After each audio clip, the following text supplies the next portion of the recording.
is hey.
We're going live early. And it's still there.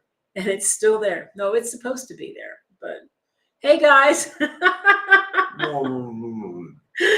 I had to replace the little video at the beginning. Because of that lovely thing they do in the U.S. called time change. Yeah, daylight savings is, so we're not on the same central time zone anymore.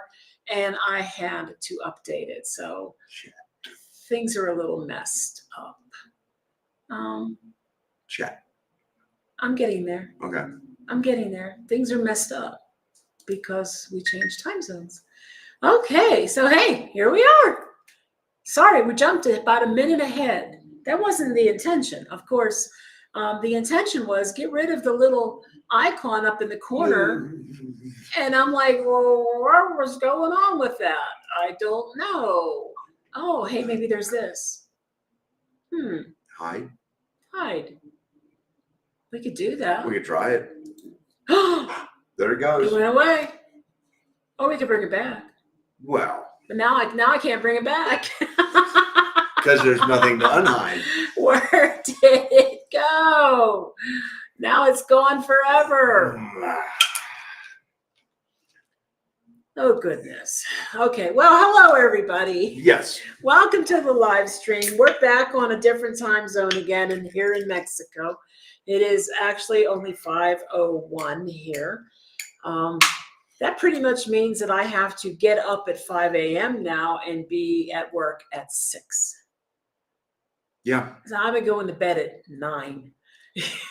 You know, and used to be for years, I was always the first one up, and now it's no. I'm 2 hours behind when you're getting up now. Yeah, it's true. So I get up and I try to be quiet in the morning, and I might see she does about an hour or so later, I guess. Give or take. And then, of course, that doesn't include the nap he takes in the middle of the day that he calls reading. Well, I do read. I finished my whole book yesterday. And then he falls asleep.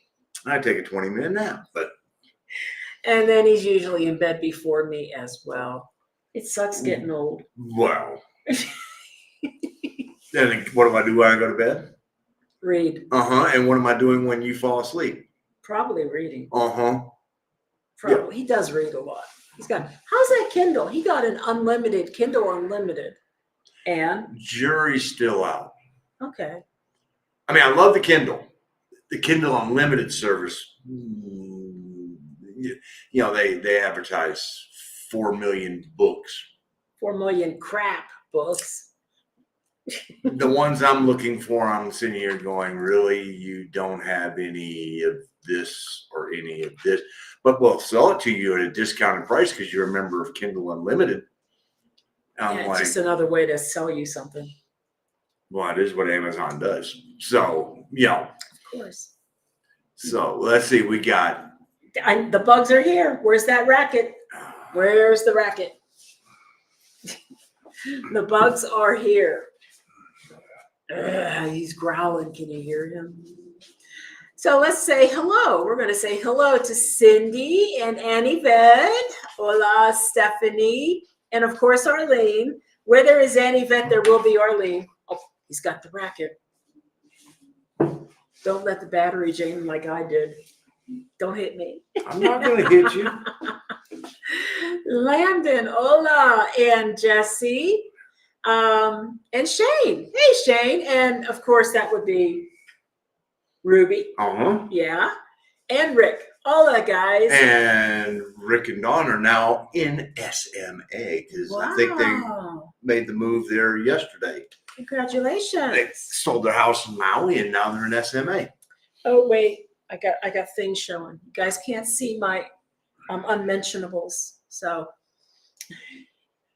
okay. I actually went shopping for some shirts, because I'm on camera and we're not really supposed to be wearing t-shirts and stuff. And all I have are mostly t-shirts and hoodies.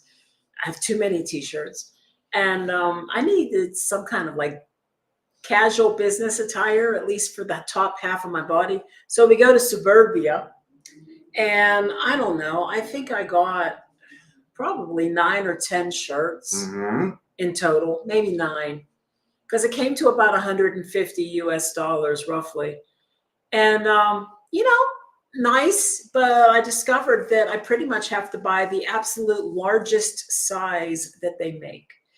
And so I'm confused. What do women in Mexico buy? There's plenty of very large people in Mexico. Yeah. Where are they getting their clothes?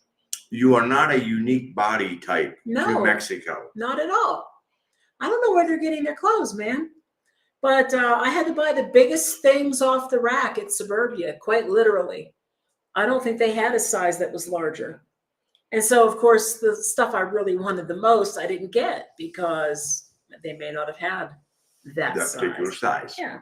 But, I like shopping there. So getting used to shopping at Suburbia is fun because they got cute stuff.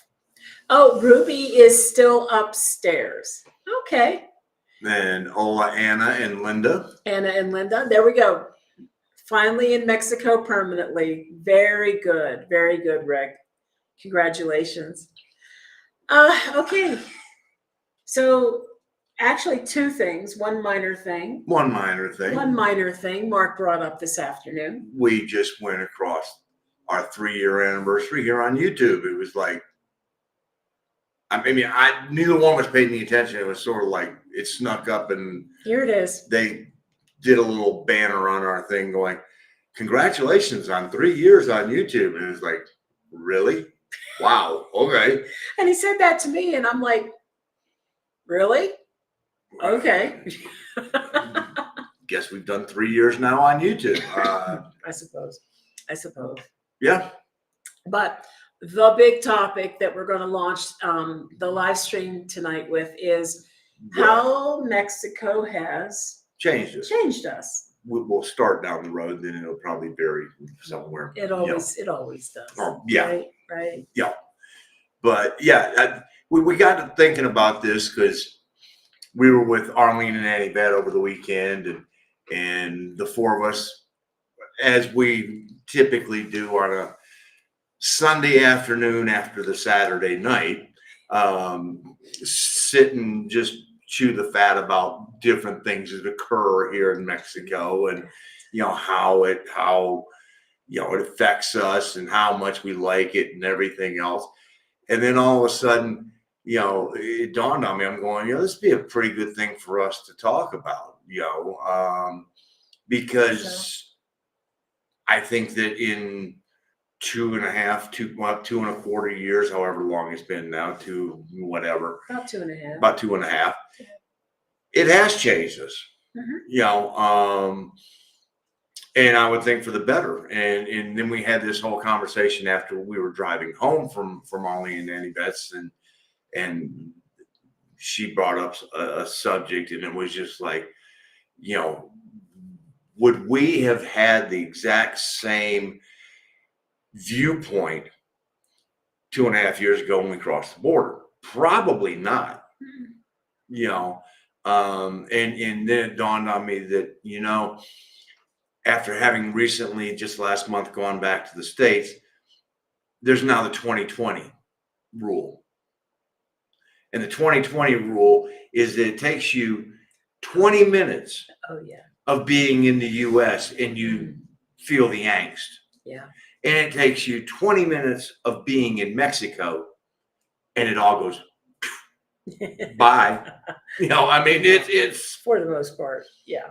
uh, it's just once you get past customs, it's like, oh yeah, now I remember why we moved to Mexico, because nobody's happy, everybody's growling at one another, and it's just like, yeah, leave me back down there. So, how has it changed you physically, emotionally, and mentally? Tackle all three, please. Okay, physically, let's see, physically, I don't ache as much, depending upon the bed. That I think we have now come to the conclusion that the bed, and because of us moving around, it's sort of sometimes, if we're in a location for only a month, it's not worth getting a topper for 1 month. But yeah, other than that, the arthritis has really calmed down. It's not getting you can't get rid of it. I mean, there is no way of totally getting rid of arthritis, but I think. Oh, but you don't take the medicine you used to have, and yet you're still doing better. Yeah. Yeah. No, I mean, I'm only taking half the medication that I took before.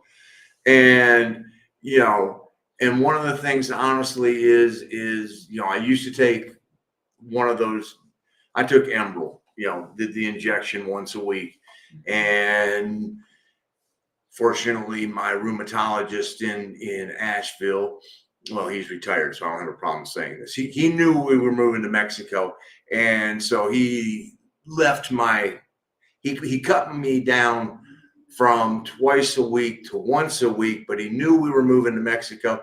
So he left my prescription at twice a week so that I could build up a supply to bring down here. And, he was one of the best doctors I've ever had. I mean, when I first saw him, he was just like, how's that Enbrel work? I said, it works great for me. He goes, good. I said, yeah, but we're on new insurance. We're going to have to probably go through the start down here with Humira and go up because Enbrel's at the top of the food chain as far as price. And he goes, not with me, they don't. He goes, I don't let insurance companies dictate how I'm going to treat my patients. He goes, you let me worry about the insurance company.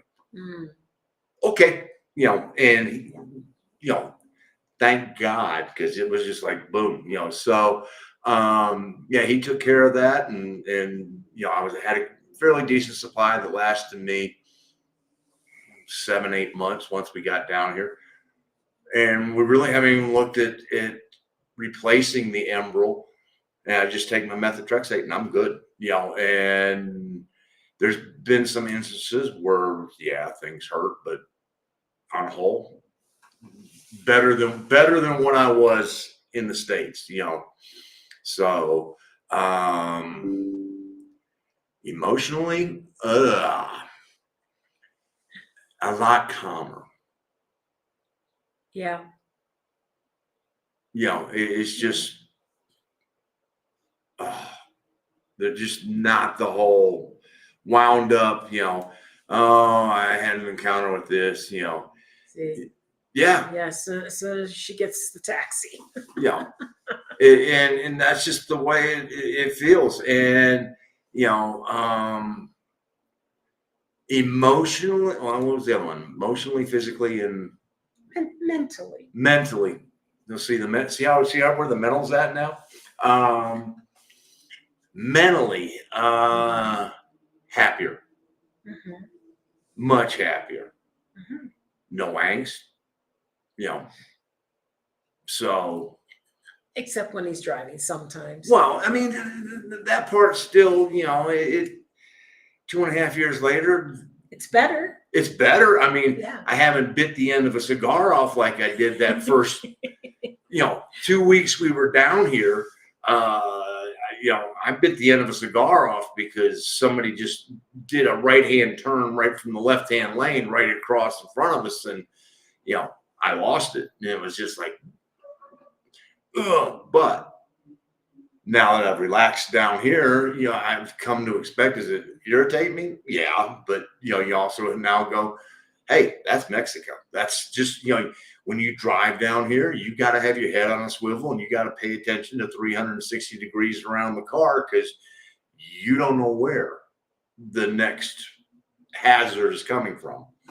But yeah, I think all in all, it has changed so much for the better. So, and you? Well, let me get to some of these greetings and then I will jump in and give my perspective. Hey, Terry and Lisa. Hola. Hola. And Ruby, Ruby's on now. Okay. And Pat Paul. And here's a sporty thing for you, Mark. Andrew would like to know. It's basketball season, man. It is. And our only hope, being a Tar Heel fan, is that we do see you a third time, because if we're going to get in the tournament, that means we have to win at least. We got to at least win tomorrow, and if we play you guys again, we don't have the horses you guys do, and that's evident. But if we can play you close, we might be able to sneak into the big dance and chip in a chair and a prayer. So, goodness, all these like analogies. I don't even know what he said. It's like a foreign language. If you got one chip and you still have a chair at a poker table, you still have a chance. So. Oh, okay. Oh, goodness. Oh, Annie, thank you so much. I do like my new shirts. Sometimes you just want to have some dressy things. Can't, t-shirts don't cut it all the time, right? And thank you for the compliment on the hair, but the truth is this hair is ragged, man. I need a haircut so bad. Both of us do. So bad. And thank you, Stephanie. Thank you for the compliment on the color. Good question from Jesse here. Gina, do you feel calmer even working with a full-time job online? Well, it depends on how the day was with the job, to be fair. And I'll talk a little bit about that because it is an additional stressor that I normally would not have had, but And hola to Casey. Yep. And here's your reply about basketball. March Madness is upon us. I mean, we're over at Annie Vet and Arlene's, and Arlene turned the game on for me, and I thought I was cheering hard, and then all of a sudden I'm hearing Arlene over there dropping F-bombs as you guys started pulling away, and then she was cheering for us. We made that run in the first half and first 5 minutes of the second half, and then it was like I need to have more beer because this is turning ugly quick. Okay. Terry has a question. Terry, if you could get temporary visas or permanent, would like your thoughts. Okay. Well, the main thing for us on deciding which one to get was that we were bringing our car with us. Because we knew we were doing the 4-year tour. We needed a car, and the only way we could have the car was temporary. Yeah. You can't, I mean, unless you're in one of the free zones, and there's not that many of them. And, I mean, if Baja's part of your itinerary, then you're good there. Yeah. But, you can go, well, it's free zone in Quintana Roo, but it's a long drive through what is not a free zone to get there. Right. And quite honestly, we didn't want to be within 100 miles of the border, much less in the free zone. So because we were going to be in numerous states that do not have a free zone, we would have to have a temporary import permit on our car, and the only way you can really have that is if you are a temporary resident, because the expiration on that import, I guess you call it registration, it matches the expiration on your residency visa. Right. So that was our deciding factor. And we did go back and forth about maybe one of us being permanent and one being temporary, because in the long run, you will spend less money if you qualify for Mhm. permanent and just get it. And we thought about doing that, but then when we realized that, well, we needed the car, then it just literally that shot it down, and we went, all right, temporary, and that's Well, where we're going. and you can try to go for permanent too, but and some consulates don't play hardball as much as others. A lot of the consulates don't want to give you permanent residency unless you actually are retired.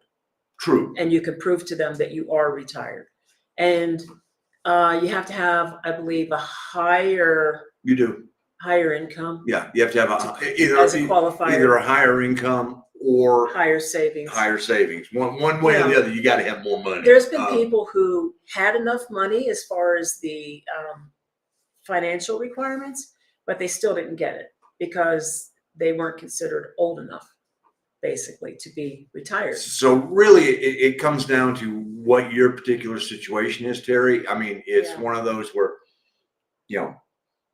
if you are going, okay, yeah, I'm definitely gonna go, we're gonna be there and that's it. We want to go permanent. Mm-hmm. We're not gonna bring a car, and your retirement age, then okay, go for it. It makes it, because you do save money in the long run as far as the fees go, because you only got to do it once. Right. So, that's really dependent upon each unique situation and each particular consulate. And then right there, Laura, can one of you do temporary and one permanent? Yes.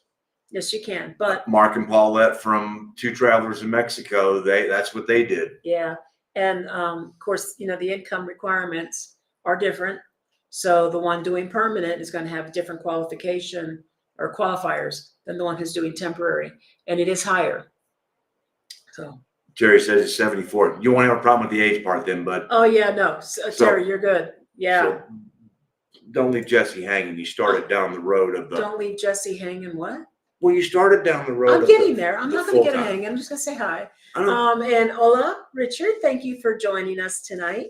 And well, you got enough and you got the age, then do it once and be done. That's right. And Sleepy Joe, hey, look, you're here. You're here while we're here. So that's great. Thanks for coming on tonight. All right. So mental, emotional, and physical repercussions of moving to Mexico. That's what we can call it. I mean, you could call it repercussions or results. I kind of am going to probably end up, which it's just logical to do it, I guess, kind of tie the mental and the emotional together. And they're sort of intertwined. Yeah. So I would say mentally, the move to Mexico has made me more focused because I'm not worrying about so many things simultaneously. I'm really not. The biggest concern I had here was the money running out because I hadn't worked for almost a year, but I'm working now. So, I mean, that's fine. That took a lot of weight off of everything. Oh, yeah. I mean, but, when I was in the United States, I was paying the bills. There was barely enough to pay the bills. I was constantly watching that. I was dealing with a lot of stress with a job that I just didn't have any passion for anymore. And the fact that you had a team that was 11 at one time and you were down to 3 when you left, so that pressure just kept going. Yeah, I mean, there was a lot of stuff like that. It's just, and then of course there was the constant bombardment of the news cycle and angry people and everything else, and it's just like pounding at you every day. So all that wears you down, and I was tired and my body was aching and hurting. I have fibromyalgia, and I probably have IBS, or maybe I just have something related to fibromyalgia. Either way, I started going to his endocrinologist to try to figure it out. Because rheumatologist, that's right. Sorry, just because I had a lot of pain. Of course, I had knee pain and back pain and shoulder pain and and all the hot spots that fibromyalgia will hit. And that's one of those things where you pretty much have to have everything rolled out before they say, well, it's probably fibromyalgia. There's no test for it. There's just tests that keep going. Well, it's not this, it's not this, it's not this. And it ends up sort of being the last thing standing. There actually is a test for it. It was new on the market. I asked my primary care if I should get it, and it was her opinion that it was still too new, and for the cost and everything to have it done, it wasn't 100% foolproof. So usually what they do is they roll out everything else first. And so anyway, I had all this like chronic pain issues and things like that. And since coming to Mexico, I don't hurt, not with the fibromyalgia anyway. I still get a touch of IBS every now and then, but it's not as frequent. It doesn't last as long. Let's see. I was on lisinopril dosage daily in the United States for hypertension. Since being in Mexico, I've cut my medication in half, and I've checked, and my hypertension is in check, and I'm taking half of what I used to. I do still take diclofenac for the chronic pain. I still take that. But what I notice is I don't hurt as much as I did in the US. So although my dosage is the same, there's less pain overall. And my blood pressure is better under less medication. What else am I taking? Lisinopril. I took the Lisinopril. I don't know. I can tell you, I know she's happier by one thing. This is how I always gauge the happiness, and this is like, okay, stay the hell away, or okay, we're in a good mood. It's how much she sings when she works. When she's singing, she is happy. I do sing. I know you do. It's my way of going, okay, it's a good day up there, because she's up there just, you know, and then and I'm just like, and that, if that's going on all day long, it's like, all right, it's a good day. And she sings more now down here than she was, you know, and there's not the, you know, slamming something down and then an F-bomb of, you know. I can curse like a sailor when I need to. Oops, I almost kicked the light over. Yeah. Let's see. So that's the mental part. I think I am more focused. I'm not as scattered. I'm not being pulled in multiple directions. So let's get to the job part. I'm glad to be making money. And of course, more money is less stress. So that has been an improvement overall. Oh, yeah. Does the job cause me stress? Yes. But I think it's getting better. So initially, you know, you have expectations that if you're going to be a consultant, you should be an expert at what you do. And my team, as we got pulled together, it became very evident that some of these people were working above their level of comfort and expertise. Yeah. And it was really starting to look like I was going to be one of the 2 or 3 people that was going to have to be doing a lot of training, a lot of leading, a lot of co-piloting. I was getting a lot of phone calls from my manager because my manager just wants emotional support, among other things. And I have to say, my manager. What other things is he looking for? Something I should worry about? I don't think so. Oh, okay. No, please. Please. Just my manager is very needy, and he's very. That is the truth. He is very technology. He's on my level. He's worse. No. He's worse. That's scary, folks. He struggles with Windows, Microsoft programs. Okay, no, you don't understand. He can't schedule an appointment correctly. He can't schedule Teams meetings. He doesn't even know how to use the Teams chat. He struggles with word processing. He struggles with spreadsheets. He struggles with. He has dropped the sort of things like, you know, he will set up a meeting, and the next thing you know, it's scheduled for all 7 days of the week. All 7 days of the week at 10 o'clock at night. I mean, you know. Anyway. So at the very beginning, it was very stressful, but it's starting to smooth out, and people are getting used to the day in, day out expectations. There's a little more collaboration going on among the members who were probably just trying to hide the fact that they didn't know what they were doing at first.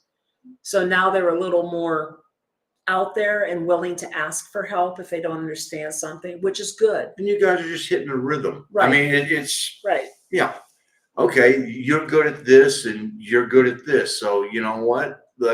Yeah. I mean, like today, I'm in a position today where I'm just starting to get to the point where if I do what I'm supposed to do, if I have to transfer a ticket to somebody and I call them a couple times and I don't get a response back from them, guess what? You get the ticket.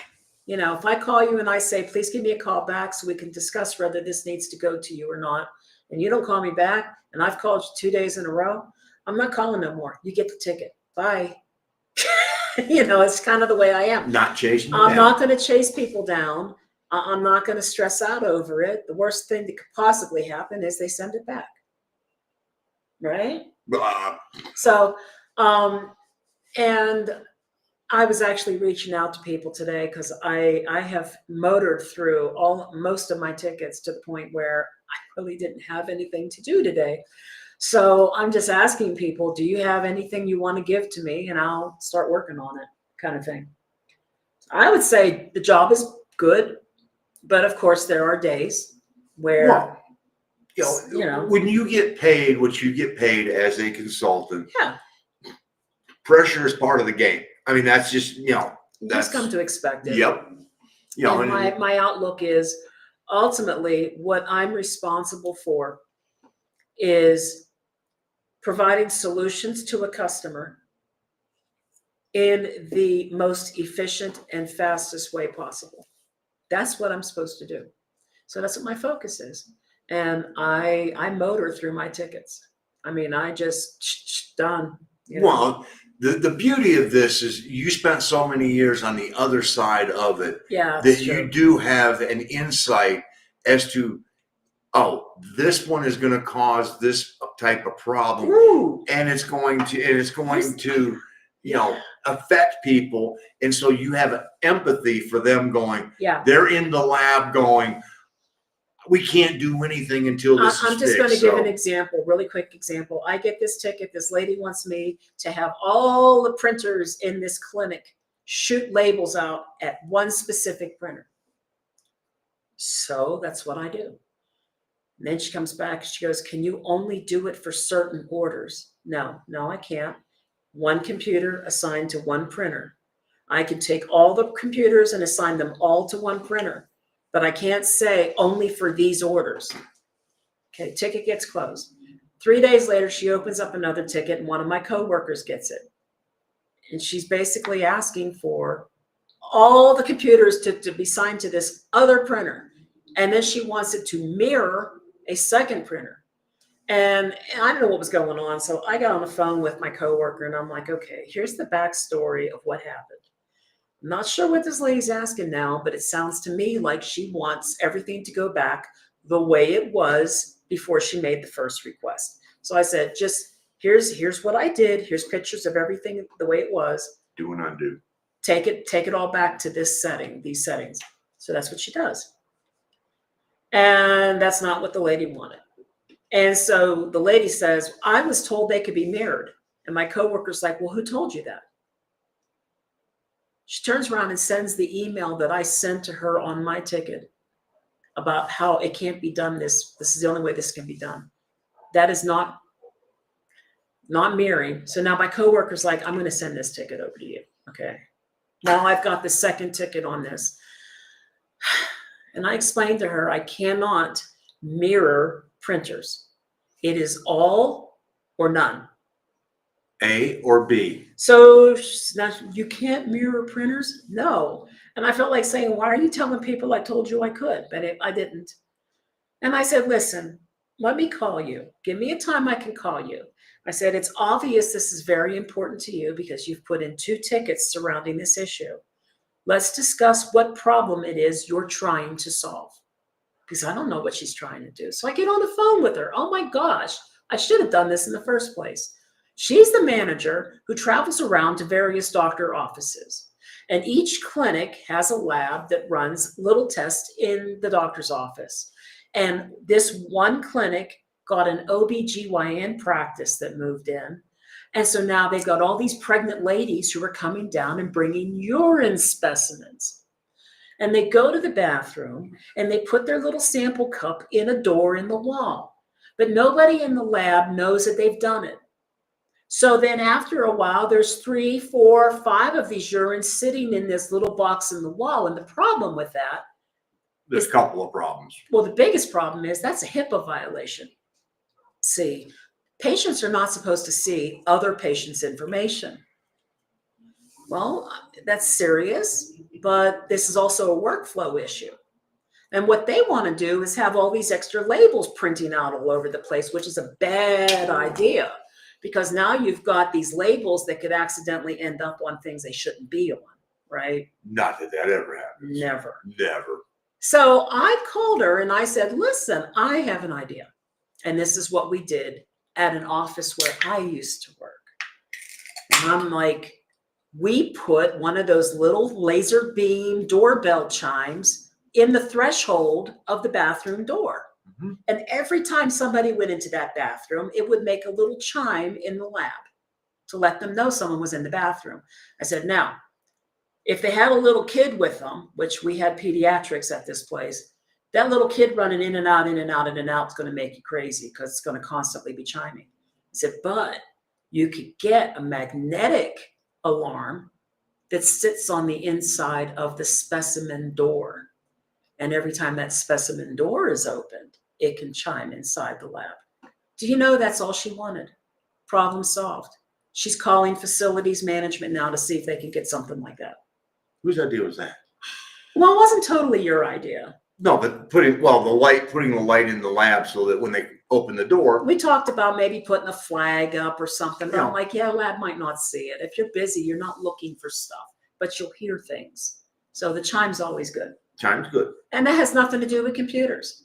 I work in IT, and that's got nothing to do with computers. And she was happy because now she Yeah. would just close it. She's calling, building services, and they're going to come put in whatever it is she wants. And Yeah. So the moral of the story is it really is helpful that I have workflow knowledge, that I understand how this stuff works for the people in the lab, for the medical practice. And, that wasn't even a computer solution. That was just, hey, why don't you try this? that was common sense. But Well, I know, Yeah. but she was really happy with it. So I know, and that's all that matters. that's all that matters. You just know your customer, Mm-hmm. And that's where a lot of IT groups fail, because they have a lot of computer science people often who, no fault of their own, that they don't have clinical background and they don't understand how things They're work. computer whizzes, and then they come out of college and everything else, and they know how to fix this part, but they have no idea what this part, how it's going to interact with Right. workflow, or it interfaces with the urine machine, and the urine machine's going to do this, and then it has to go there, and And, when I find myself doing things like doing demos for my team, hey, if you ever have this happen, look at this over here, use this program to look this up, compare this information with what's in this program over here. And I share stuff like that. And one of those things today, I get this ticket. This specimen kicked out 5 labels. We only needed 1. Okay. I look up the specimen. It's for a stool. The collection minimum volume is 5 grams. I look at the container it's being collected in. The container is called sterile container. It's got a volume of 1.0. You can interpret that as grams or milliliters. one time. So you get 5. Yeah. So And if your minimum volume for the order is 5 and your container that is collecting the order only is 1, guess what? They're thinking you're going to get 5 containers so that you make up the minimum volume of 5. That's the way these things work. It's on a database table situation.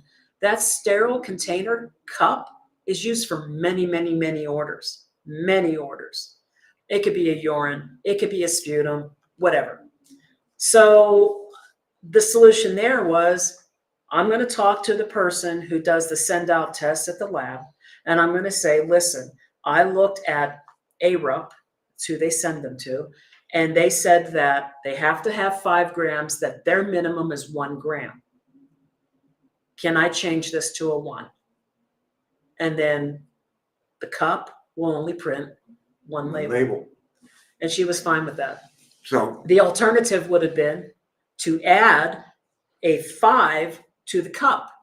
But then that cup is associated with so many different orders that I have no idea what might have happened down the road. yeah, you don't just make changes because No.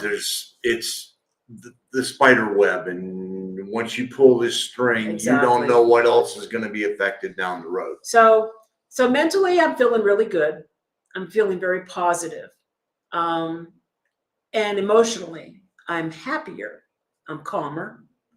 The little things that initially bothered me about living here, and honestly, the biggest one was the people who are always in the aisle working at the grocery store, and every time you go to shop, you can't shop around them.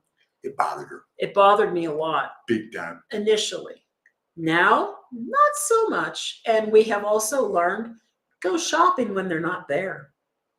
I would say what time we now go shopping, but I don't want to jinx us for, Yeah, I know. We have found the sweet spot for the HEB here when the vendors and the stocking staff and all of that just tend not to be there. Yeah. And it's sort of like we just hit it, go through, do our stuff. And it's really just not even enough to get annoyed about. No. It just took getting used to. You learn that I'm not going to have to just leave the buggy at the end, go down, get what I want, go back to the end of the aisle. It is what it is. No big deal. And the other part of it, honestly, is if you ask them, they will give it to you. I mean, if they happen to be in your way, quiero este, aquí, sí. There you go. So actually everything else, honestly, that we've encountered, I don't know. Well, I think the other thing that we were talking about was when we got down here, you had that thing in the Yucatan Times, and you had read that they were starting to get some pushback. Oh yes. And when we probably got down here, we probably would have been more tolerant towards the people that moved here, and now it is, oh hell no, we're more tolerant. We've fallen aside more of the locals. I mean, what's the word? We're integrating. Yes. With Mexican culture and Mexican life. And just to give everybody an idea, it was an op-ed about entitled foreigners. Okay. And yeah. So basically, there was a lady who didn't like somebody parking in front of her house. And then there was a guy from Spain. I don't know if the lady was from Canada or the US, but there was a guy from Spain who got into an altercation with a female resident citizen because her music was too loud. And Yucatan Times was discussing this because they're getting fed up and frustrated, basically, with gringo invasion in general and the entitlement and stuff. And I get that. You have to learn to adjust and accept a different way of life here. And if you can't, if you're that unhappy, if you can't take the loud music, if you can't take the fact that somebody's parking on the street in front of your house and you don't have a garage, guess what? You don't own the street in front of your house. It's like, what are you going to do? And then I saw a follow-up story. Again, Yucatan Times was reporting, and there was even a video clip. There's a realtor in Merida. this one blew up. This one blew up pretty big. And she didn't want somebody parking in front of her place of business. Or was it in front of her house? Probably not. Her house was across the street from the business. She did have a garage. Most of the time, people honor that, the garage. Yeah. So it was probably in front of her business, which did not have a garage. And the problem is there's a school in that neighborhood and people were coming and picking up their kids. So it's only happening a couple times a day. She got mad and went outside, I guess, and threw eggs at this guy's car. And the police were called and all kinds of stuff. As they should have been. And, the bad thing about it is that she's got a real estate business and she's acting that way, so the frustration that's being expressed is about how Yucatecans are kind and warm and accepting until you give them reason not to be. True. And I have seen where sometimes they will take the law into their own hands if they think the police have not done their job, and it's not pretty. So there's that. And we now know about the tolerance of noise with neighbors, because we're not going to go there. We're not going to go there, but most of the time it's fine. Yeah. Most of the time your neighbors expect that if you tolerate their noise, they can tolerate your noise. It's not that big a deal. So mentally and emotionally, I'm going to say I'm definitely calmer, definitely happier. Let's talk about physically. So my blood pressure is good with half the medication. I have a lot less pain, particularly in the back and shoulder. And I have less pain with the IBS too, because it's not as bad as it used to be. And I'm losing weight slowly, but I think the biggest thing is I think that we are both experiencing more energy and just health, being more healthy in general. It's the food that we eat. With the exception of that 2-week period in Pueblo. Well, that was air quality. We think that was air quality. Probably, but the food that we eat, it's a lot less processed. We do still buy some processed foods at the grocery store, but overall, every once in a while, you just got to have a hankering. Just a box dinner or something, and it's not healthy for you, or a bag of chips and some French onion dip, But in general, the food that we eat is healthier. It's fresher. There's less stuff in it. You can tell just by looking at the chicken. Oh yeah. Chicken here is not that big Amazonian chicken that if you've seen pictures on the internet and you compare chickens side by side from 1975 to 2025, chickens are so big in the US especially that they can barely stand on their own 2 feet. That's unnatural. And quite honestly, Sleepy Joe brought up a point here asking about the Buffalo Wild Wings, which we haven't been to, but to go on that comparison, the wings that we would get when we would go to Buffalo Wild Wings, I'd have a hard time putting 6 of those down because they were big. And, we just last week went to Pizza Hut and got a medium pizza, and each of us got, 6 or 7 wings. And I had no problem, putting down all 7 of my wings and 2 pieces of pizza, and was like, even if we go to a rosticeria again, it's smaller bird, small chicken, and really good, especially roasted potatoes. All right, so I would say, and you know what, all of that stuff has a synergy.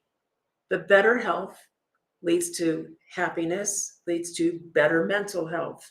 The less junk you're putting in your body leads to less junk in your entire system, your head, physically, everything.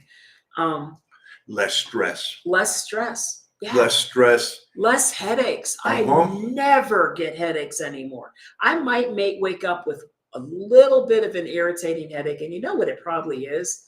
Caffeine. Because I have 4 cups of coffee every morning. Well, and he drinks Coke all day. So, see, I don't wake up that way because there's a bottle of Coke right beside the bed, so that when I get up and have to go take a whiz, it's Now the positive change is financially. Of course, it does cost us less to live here, though we are paying double what we would be paying if we just had a place that we leased for a year. But this is it's still less than what we paid in the US. This tour is not the ideal way of realizing savings. If we we're tossing out the anchor, we're sitting down, our monthly expenses would go, so I would say our Spanish has improved a ton. He is a lot better at it than me because he is often the one that will just go strike up a conversation with someone and he'll monkey his way through it. And I'm going to tell you why The biggest difference is when we first got down here, yeah, it wasn't that great. And then, you know, the number of words we knew was very limited and conjugation of verbs and everything else. I don't have a fear of screwing up. Yeah, he's pretty confident. You know, He'll and, just- and no, it's not even the confidence. It's like they're going to understand, even if I make a mistake, they appreciate and they welcome the effort. And if I screw something up, we laugh together. And I go, Yeah. you know, Yeah. and so I don't have that. Oh, I know I'm going to screw this up. Well, you know what? I probably am, but you know, I'm going to give it the college try and go boom, boom, boom, boom, boom, boom, boom, and you know, every once in a while, you know, you'll get the, you know, that's feminina, no es masculina. Occasionally. Yeah. And right now I'm a lesson behind him. And the last lesson I did was future tense, and well, the last sessions that I did level. And this level is past tense. And I do struggle with the various conjugations for past tense. And I have to go back and review my future tense. But, you know, I started doing the Duolingo too. And what I realized in doing that in conjunction with expat Spanish, I'm recognizing a lot of words. Mhm. So I know my vocabulary really improved. Mm-hmm. And I don't struggle too much with vocabulary words.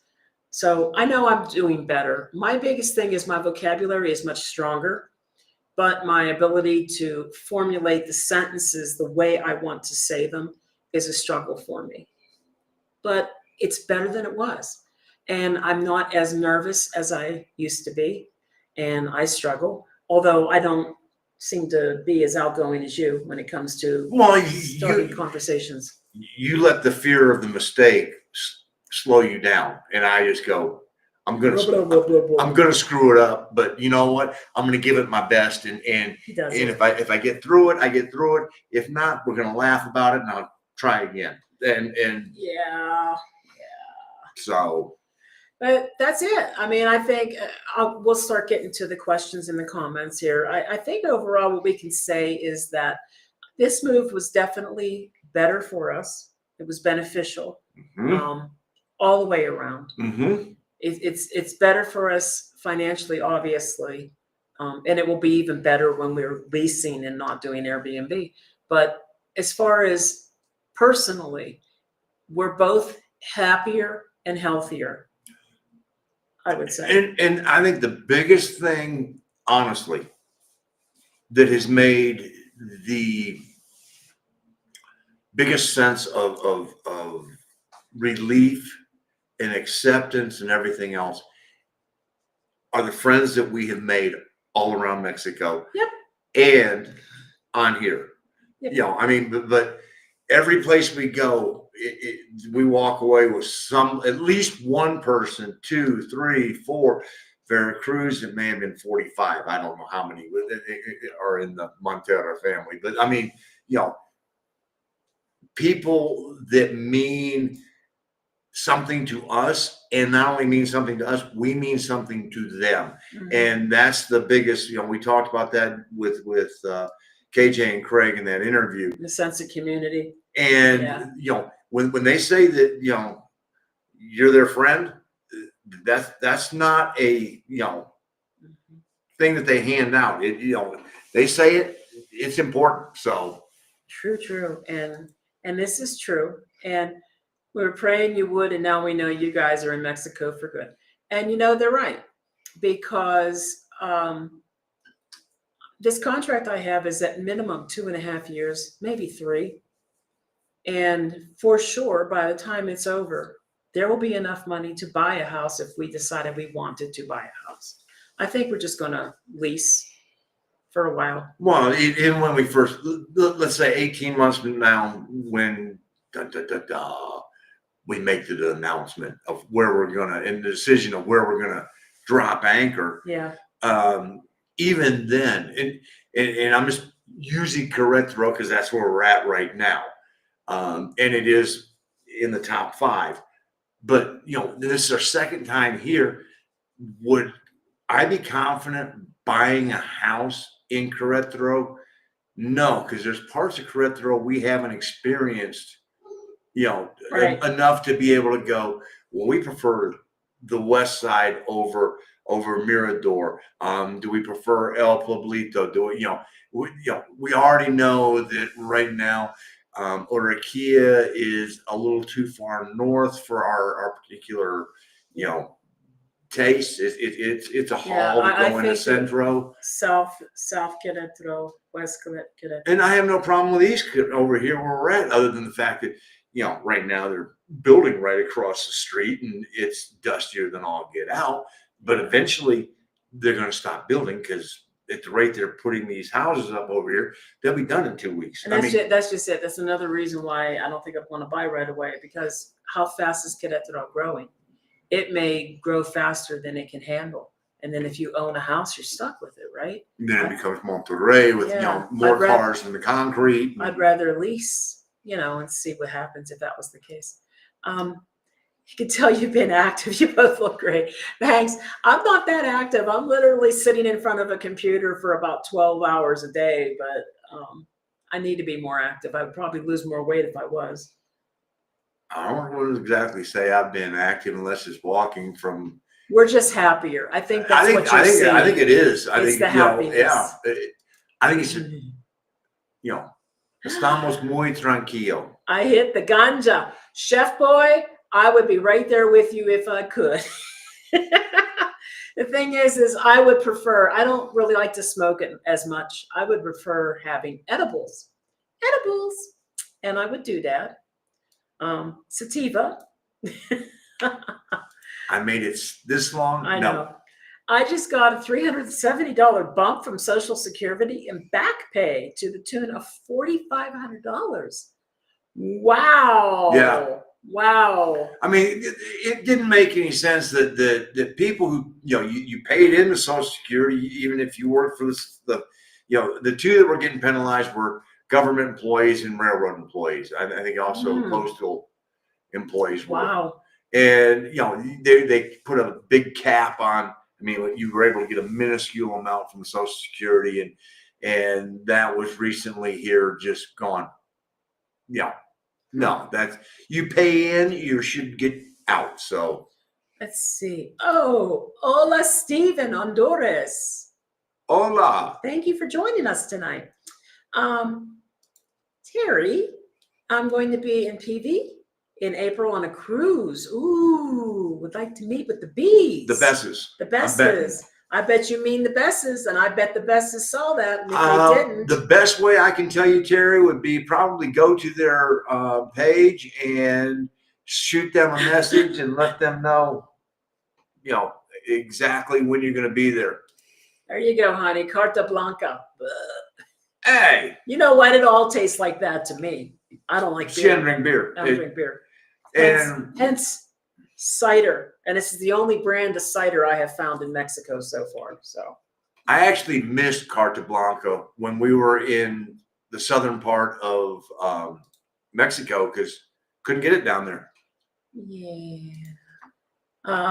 All singing. That's adorable. Totally my people. Heather, you know what?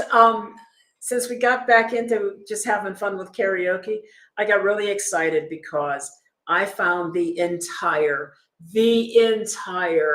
McVicker movie soundtrack starring Roger Daltrey on Zoom karaoke. I could not even believe it. Honestly, there's only maybe 3 or 4 really good songs on it. They did the whole soundtrack. Of all the things to get excited about, the McVicker soundtrack. That's right. McVicker soundtrack. I was up there jamming that out today. Yeah. When I was a kid, I used to be obsessed with Roger Daltrey, and I was so sad. He cut his hair to make that movie. But I did have the soundtrack. Hey, at least he still has hair. That's true. If it ain't Corona, then I'll pass. He gets Corona sometimes. I get Corona most of the time. Just every once in a while, I just feel like taking a break and, Yep.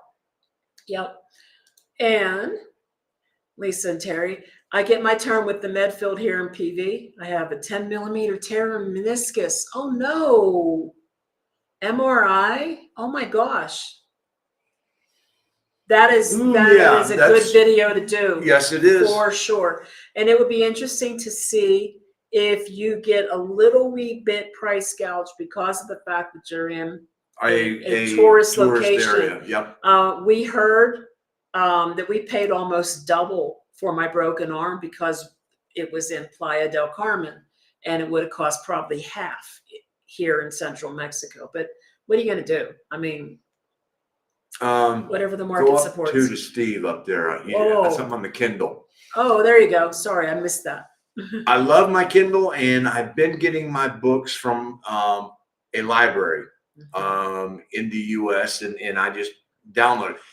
The thing that prompted me to want to try out Kindle Unlimited is I don't know what's going on with the American public, but it seems like everybody wants to go back and read old espionage books.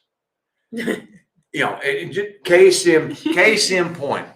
I had never read John Le Carre, Tinker Tailor Soldier Spy, in all of those books and the whole series of them. That George Smiley is the main character, and I was like, okay. And I'm the type person, if I'm going to read a series of books, I got to start at book one and just read them chronologically. And this book was released before I was born, and I was on a 6-week waiting list. Same with all the Vince Flynn, who writes the Mitch Rapp books, The American Assassin. Same with a lot of the David Baldacci books. And so I've got books that are out there 12, 14-week wait periods on them. And some of these books were written 60 years ago. And it's like, okay, I'm glad that people are reading again. Some of them have 8, 9, copies of the book, and there's still a 6-week waiting period. So, wow. Your number 9, I don't wait for 8 copies. Well, let's be fair now. He has the ability. How long do you get to keep the book? 3 or 4 weeks? 21 days, 3 weeks. 3 weeks.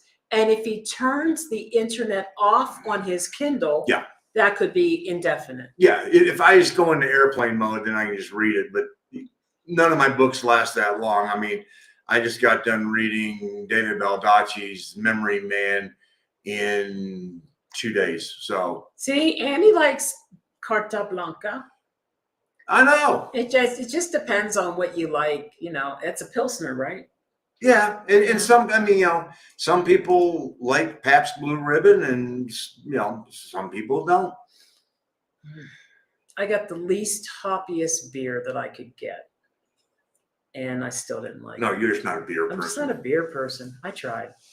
Hey, way to think outside the box. Right on, Richard. Trying to solve the box. We're solving the box. Yeah. Oh, Terry just got his membership. That's right. Hope he's doing better. That's painful. Let me see here. We got a lot of conversation happening on overside. This is pretty awesome, though. I like it. Everybody's chatting. Not happy. I only played 3 rounds. Aw. That was a very sarcastic. I sensed the sarcasm. Jeez. You could go golf if you wanted to. I could, but don't have any shoes. I have none of it. I sold all of it, and I started playing at a very early age. And this is literally, yes, Landon, this is going straight back to what we're discussing about what was reported in the Yucatan Times. And people need, I know we've said this before in the past, to leave your baggage at the border and come with an open mind and an open heart and understand that you've got to assimilate. You are the stranger in a strange land, and they're not changing for you. You are the guest. Yeah. Act accordingly. And it's just one of those things that you have to go, you know what? Would I do this if, I was in somebody else's home? No. So guess what? You're in somebody else's home. Yep. So Terry, right now we are in Querétaro. This was for an extended stay. Typically we do 1 to 3 months. We were going to do 5 or 6, and then we realized that we have a trip coming up for a family reunion in the States, and we didn't want to have to take all our stuff, move, leave it someplace strange, Especially, we feel very comfortable where we're at here in Querétaro, very secure. And, so it was one of those where, I'd rather extend this 1 month out because we're going to be gone for 2 weeks. It was one of those okay, let's just leave the stuff here versus go to a city, drop our stuff, and then be gone, gone for 2 weeks, and then come back, and then, that's 2 weeks out of our stay that, we aren't even here. So we were able to negotiate a lower rate for kind of like a quasi rent. But we're here in Querétaro for 7 months, which really is quite long compared to every place we've been. The longest we've ever stayed anywhere was 3 months. So this is a long stay. The next location will be San Luis Potosí for 3 months. And I forget after that, but Ajijic for 2. Yeah, we're going to be making our way westward. Manzanillo for 1. PV for 2. Mazatlan for 1, and then catch the ferry. Catch the ferry over to La Paz, and I think that's 3 months in La Paz, and then dun dun dun dun. Decisions. We got to make a decision. Yeah, and that doesn't mean that we will never look into and have completely eliminated places like Guadalajara or even Mexico City, for that matter, or Puerto Vallarta. I mean, it just means that we're going to be in Puerto Vallarta. We're going to be in places that are close enough that we can go visit. And while we lease a place somewhere else after we've decided what we're going to move to, that doesn't lock us down forever. That's a 1-year lease. And if we decide to visit other places and maybe we decide we want to give another place a try, we can still do it. We have the flexibility. And like KJ and Craig said, nothing you can't undo. I mean, unless you buy a house. But I mean, if all you're going to do is rent for a year, and we go, man, we picked here, but it's just not doing it for us. Well, of course, I'm sitting here. We've been here since mid-December. We really have not gone anywhere or done really anything. We went to Tequis for 1 night. We went to San Miguel for 2 nights, and we've been going to our friends. Then we went to Centro for Centro for 1 night. We've been here since December. But that was sort of the plan for coming here. Was we really needed to just take a break. And with me working now, I mean, by the time I'm done with work, it's already getting dark. We're not going anywhere during the week. So the only thing that's open are the weekends. And boy, did we find a nice place in Tequis. Wait till you see that video. That place was awesome. Yeah. That place was awesome. So, Heather, I totally understand this. I feel this. I'm looking forward to less panic and anxiety attacks and ditching or decreasing medications. Yes. Yep. Yes. And part of that really is leave it at the border. Yeah. I mean, that's the number one thing. Leave it there and then just sort of go relax. Yeah. Let Mexico do its little magic, interact with the people. Yes. And you will suddenly find yourself going, wow, I feel so much better. Your health literally is managed by psychosomatic responses. So your hormones, your neurotransmitters, all those things are amped up when you're stressed out. Yep. And when you get to relax and that stuff all comes to a level, a steady state, you will feel better all over. Yeah. You just will. Absolutely. Yeah. Craig, let's see. Oh, Annie, the chicken looked so small when we first arrived, then we realized, wow, that's the natural size of chicken. Right, no Amazonian chickens here. It's true. This is what a chicken is supposed to look like. Not getting Dolly Parton sized breasts. You're getting Goodness regular gracious. breasts. I mean, yeah, that's the first thing we realized too. The first thing we noticed was how much smaller the chickens were. But guess what? That's normal. That's what a chicken is supposed to look like. Oh gosh. If you can laugh together over the mistake, it's golden for learning. Absolutely. With Spanish, and, with everything. And lo siento muy español, es muy malo. And then go into whatever I'm going to say. And I either get one or two things. I either get laughter and gracias para, aprenda, or I get, no, tu español es muy bueno. Okay, but they appreciate it either way. See, okay, so me encanto veo tus podcasts. Sí, thank you. Gracias, Richard. Richard's ahead of us in the Spanish. I see that, me or he's using Google Translate. One Me or two. encanto veo tus podcasts. I like to watch your podcasts. Mm-hmm. Yes. Well, no, I love. Oh, I love. That's right. Me gusta. Sí. Gusta. Yeah. See, my vocabulary is so much better. That's just it. My sentence formation, not so much. Nice job on the long contract. I'm sure that's a relief. Oh, yes, very much so, Andrew. And, I know it's guaranteed income, right? As long as I don't do anything horrible to screw up and it looks like that's not going to happen because, me and one or two other people are pretty heavily relied upon for a lot of stuff. So yeah, we're pretty secure. I can't count the number of times we're sitting here at the table and all of a sudden her phone rings and she'll go, "It's Bill." "Yes, Bill, I'm still at lunch." And she puts it on there, out for lunch, and yeah, I'm still at lunch. Because he struggles with Microsoft programs. I just don't get it. I don't get how you can be a manager of an IT department and yet you cannot figure out software on Windows. But it's okay. It's okay. I think the expectation, that's something that I've learned to curb. I have very high expectations of myself. Oh yeah. And because I have high expectations for myself, I expect everyone else to be close to that level with me. And that's just not life. That's not reality. That's not life. And part of the reason people get so angry, so stressed out, so upset is that their expectations are too high. Ask our daughters. Yeah.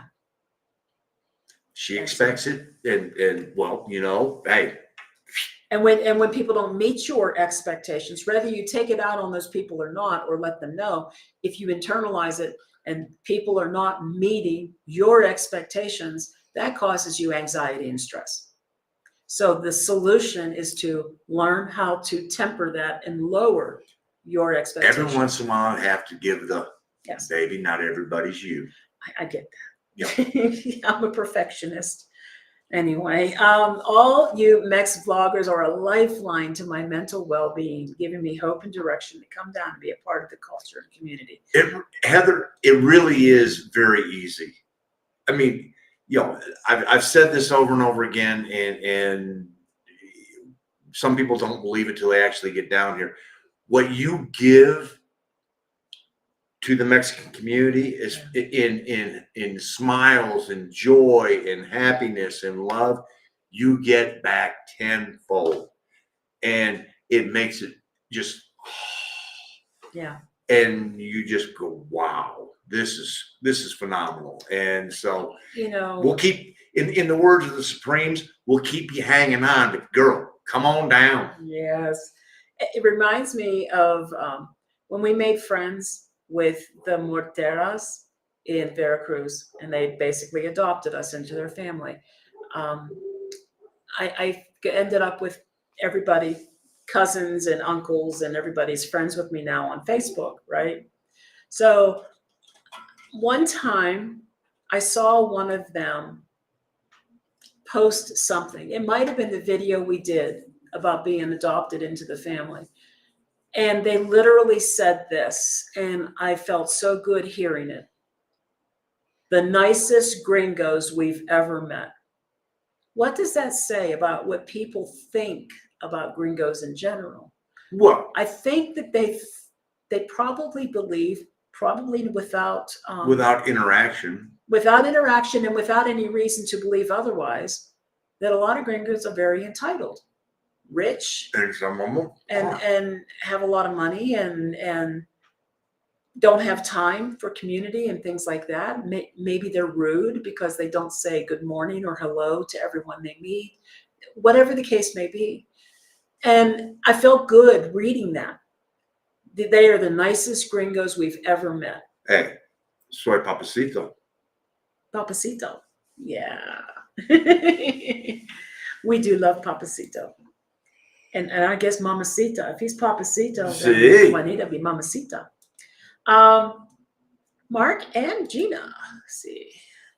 Mark and I are late to the party, but please enjoy your lives.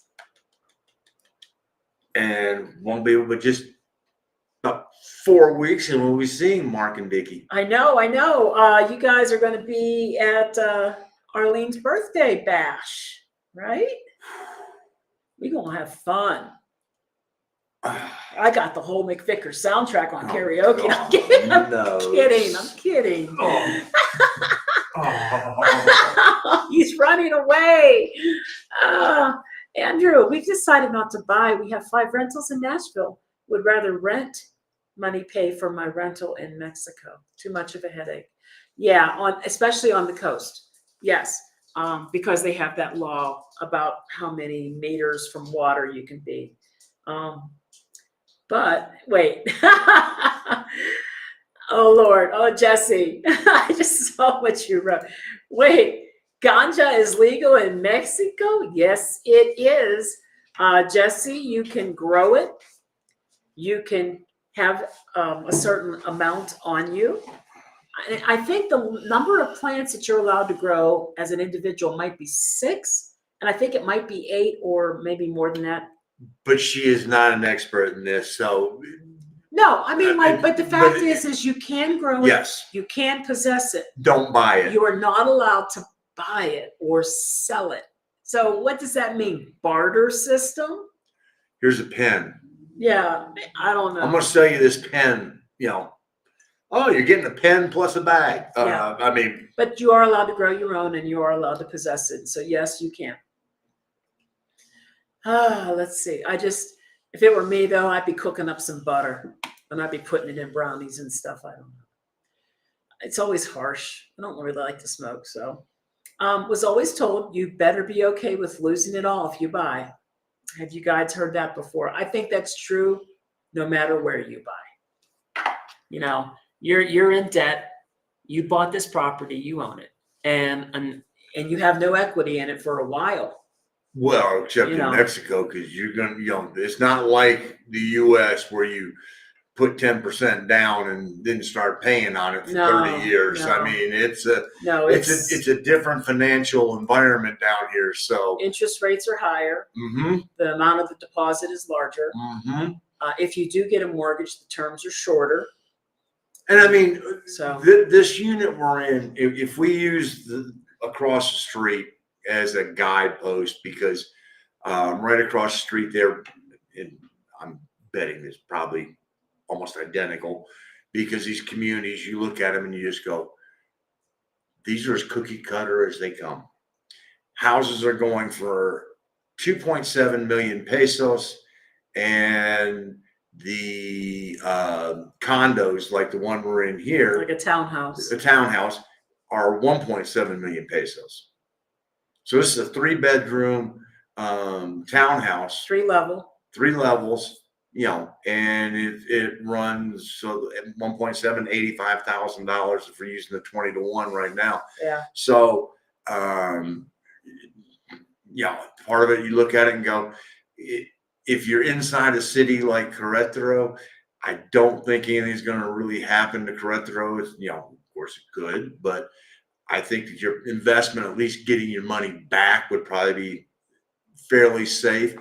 And, since they build everything out of concrete, ain't worried about fire taking it down. That's true. That's true. But it is dusty. Oh, So, especially with the construction right across the street. We have patios and we don't really use the patios except for the bottom one down here that he goes outside to smoke on. But the patio that's outside the room where I work, or the patio that's out, literally huge patio with a table that's right outside our bedroom, we don't use them. And, it gets windy here and it's dusty. I mean, we would do a live from the upstairs patio if it wasn't for one thing. You guys would never be able to see us because as the sun goes down, that light, the sun will be shining right in your eyes. So I saw on the phone this morning that it was going to be 82 in Querétaro today, Fahrenheit, but it also had a really high poor air quality. Poor air quality, high particulate matter. And the particulate matter was the small molecule. I forget what they called it because I really didn't look that long into it. Most of the cities in central Mexico actually have it. It was high for San Luis Potosí, Querétaro. It was very high for Puebla because now you've got that plus volcanic ash. So if you have respiratory problems, these areas could potentially be irritating. And it makes a lot of sense now why we see people outside walking with masks on. It actually advised you if you are sensitive to the air quality issues, don't exercise. I still don't understand that if you're going to put a mask on and then wear it where it barely, I mean, that no, part but that's not what I've seen. I know, but what I'm saying is that, the advisement on the air quality said to not exercise for long hours outside. But if you do, and they suggested you might want to consider wearing a mask if you're sensitive to the air quality. And I have seen people, they'll go out in the morning, they're walking their dogs or whatnot, and they're wearing masks. And I'm like, please tell me that's not because of like COVID or something. It's probably more to do with the air quality, especially right around the areas that have construction. Yeah. Because it's dry and it's windy and it's just blowing the dirt. So I get that. Oh, what did I miss? I don't know. You keep scrolling up and down. I can't keep it straight. There we go. And City Market has tons of ciders. We haven't been to a city market here, and I can't remember if I saw them at the one in San Miguel. No, because that's an addition since we were there, because we ended up having to run up to the Soriana to get the ciders because City Market didn't have them. And in San Miguel de Allende. And so we ended up running up to the Soriana because the Soriana up by the mall up there had them. I mean, I'd like to know what other brands they have. I'm sure they don't have my favorite. My favorite brands were Bold Rock, and I like Stella Artois cider, Cidre. I would occasionally do Angry Orchard or Hornsby's. Strombow's fine. It's just that it's the same 3 or 4 flavors every time we go out. Crisp apple, honey apple, and berry, rosé, and berry. Yeah. So. Well, beer. I don't like beer. But no, you're talking about flavors. Beer. It's beer. Oh, Italian. Mexican help you through getting your point across. I am really bad. Absolutely. Everyone gets a laugh. Absolutely, Casey. And they're very helpful. And when and it's so true, we've heard this before. If you want to speak the Spanish with them and they know that you're an English speaker, they want to speak and practice their English with you. So you both end up speaking the other person's language as best you can. And the point gets across. Jose Luis and I had some great conversations, throw in a lot of beer, a little bit of Spanish, a little bit of English. And the conversations he had with Jose Luis were the funniest things I've ever seen. And they were both drunk. But they worked. They worked out just fine. They were hilarious. You and Papacito. I did.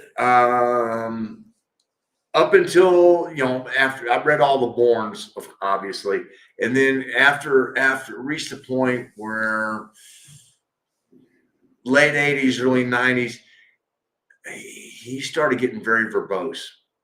And it was one of those where it was like, hey, I get to turn the book off. Right now I'm reading the genre. Right now I'm reading the Memory Man series, the Amos Decker series from David Baldacci. I'm reading Jean Le Carré, George Smiley. I'm reading Vince Flynn's Mitch Rapp series when I can get them. And I'm reading James R. Ben's Billy Boyle, and James R. Ben writes about World War II, and he's a young detective who enlisted right after Pearl Harbor and ends up on Ike's staff and becomes the go-to investigator. And so, he throws a lot of, it's a historical fiction where you get a lot of history into it, and then he weaves his little fictional tale. Good set of books. I think I've read 4 or 5 of them. I'm about to start the either 5th or 6th right now. But I've read the entire series of Rex Stout. I read all the Hercule Poirot's. I read a lot. I mean, all the Sherlock Holmes. So I used to do a lot of audiobooks. Mm-hmm. Like Roger Daltrey, the guy who did the McVicker soundtrack. Oh gosh. I'm getting so much joy out of this. I try not to like beer. Oh, Annie. Well, that's because beer tries not to like her. No, but you like to put the clamato in it, so you get your whatever that's called, michelada. Michelada. Yeah, which has beer, so I can't have it. Yeah. I'm 2 months ahead of you, but it was the best decision ever made. Wait till you settle; it gets better. It will. I know it will, and we're getting so close. We're not that far off from. There's only a handful of packs left to be made in the car, and it's like, Yep. Oh, thank you. Yep, we're seeing the end of the road, and we're going to finally make our way to the West Coast, which neither of us has ever done. Mm. So it's definitely it's winding down within the next year and a half.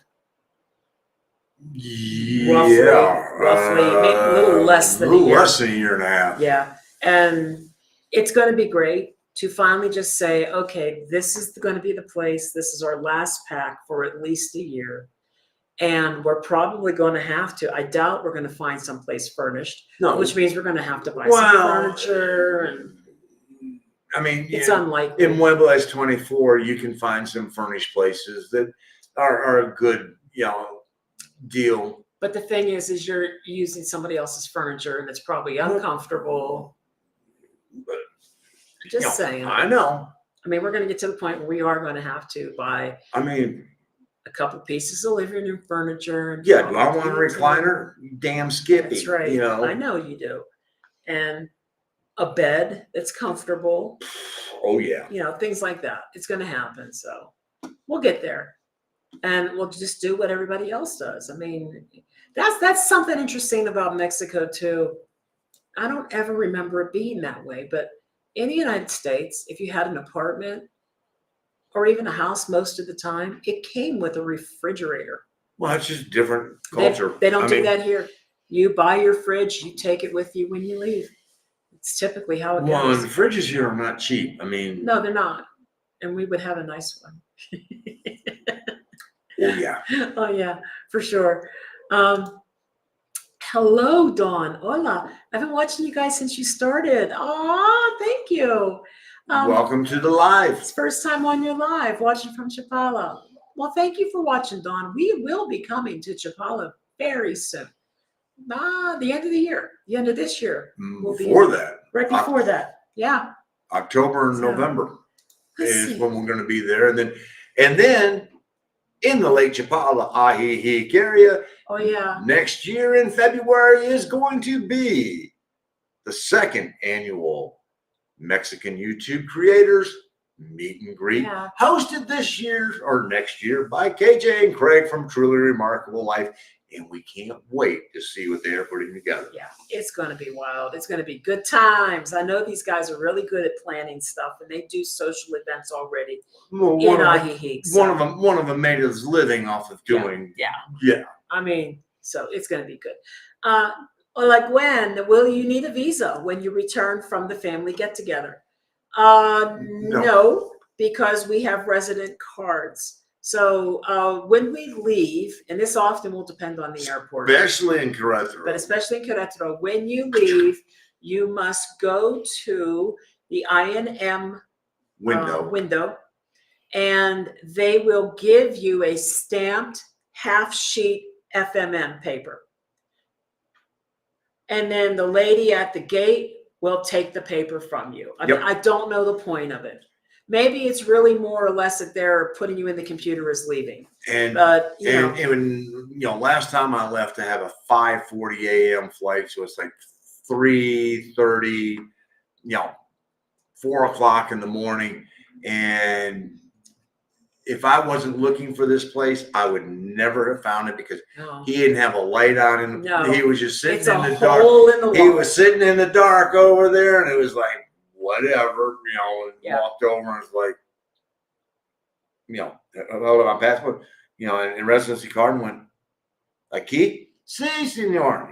So I gave him all his stuff, and he filled out both halves of it. He kept half, gave me the other half, and like you literally only have it long enough to give it to the ticket agent. Yep. When you get to the gate, and then they take it from you. And then coming back, here is the most important part. When you land, you have the passport in one hand, and you have your residency card in the other. And she, the young lady happened to be a young lady this time, pasaporte, and I give her my residency card first. Disrupt her flow, make her stop and go, to us in residencia temporal. See, then I give her my passport so that she doesn't accidentally stamp it as a tourist and give me 180 days and jack up my entire, residency What they do is they usually will just write a letter R. Yep. Instead of the number of days. But he's right. It disrupts their memory, their little. They get in the flow. Yeah. And it's Gringo, Badoom, right. 180. Badoom, 180. Right. No, here's my card Here's first. the card. Make sure they see the card and they understand that you're a resident. And don't use the electronic. If you're at an airport that's using electronic immigration stuff, don't use it. Just go to an agent, do a manual process. Oh, yeah. And that's it. So no special visas when you return. Nope. You just need to show them you're a resident, and then they will stamp your passport book and put an R in there for it. Oh, here you go. More books, honey. Louis Lamar. Never been a big Western fan. As far movies, yes. Books, and part of me probably should, because the good ones are written. The ones I enjoy most are done like Ken Follett. I've read all the Ken Follett books. People who take a part of history and then weave a tale through it. So not only are you getting a good book, but you're getting a history lesson at the same time. Like Dan Brown? Yeah, like Dan Brown. I keep telling him to read Dan Brown. And my mom only tells me every time I call her of a different author, because she is so far ahead of me reading wise. And it's like, Mom, I'm reading 4 different authors at one time right now. No, that's too much for me. Yeah, so. Okay. Baja has the free zone. Is it cheaper than mainland? Was told mainland has import taxes. Okay. So the only thing we really truly know about the free zone is the temporary import permit for a car. You don't need it in Baja. No. But you do need it in the areas that are not free zones. And to be honest, the tip was not that expensive. It was $300-400. I don't even think it was that. I think it was like less than half that. but you do have to put down like a $400 That's deposit. what I'm saying. Yeah, I mean, Yeah, so you got to put a deposit down. right. There's a fee for it, and then there's a deposit. You get the deposit back if you take the car back to the U.S. and show them the original paperwork, which is where a lot of people fail. They don't have the original key paperwork. being keep the original paperwork Yeah. so that you take it back and you're able to walk in there and go. Yep. You know, because if you don't have it, then basically it's money forfeited. You don't get the deposit back. But it's not that much. It's less. The actual No. fee itself is less than $200. And I mean, if the deposit was $300 and we drive around here for 4 years, that's still less than $10 a month that we spent. So, I mean, and I don't think we got charged any fee really to extend the tip. I don't believe there was an actual fee for that. We had a fee for the facilitator to assist us with it, but I don't. yeah, I couldn't tell you. I don't believe there's a fee to extend the tip. So I was sitting in Progresso smoking a cigar, waiting for you to come back from the pier. I know. But that's the only thing we actually know about with regard to the terms free zone. I don't know if that entails anything else, imports and things, don't know. But with the car, yeah, it's cheaper because there isn't any involved. And the other decision we're going to have to make is, are we going to take the car, drive it back to the border, sell it and buy a Mexican car, or are we going to try and nationalize our car and pay what the rate's going to be for the taxes on that? And that's a decision we're going to have to just sort of sit down and go paper, pencil, and dollars and cents and pesos and go, what's it going to cost us? Yeah, and we don't really know what that's going to be or if we even qualify, because to qualify to import, the window is very narrow. Now, one of the other things that I will say is, it might be easier for us to do that, and this is one of the reasons we're ending in BCS. Yeah. Because The free zone. BCS tends to be a little more lax and things like that, and so as far as bringing vehicles and driver's license, I mean, people say I should trade in one and boom, get the other.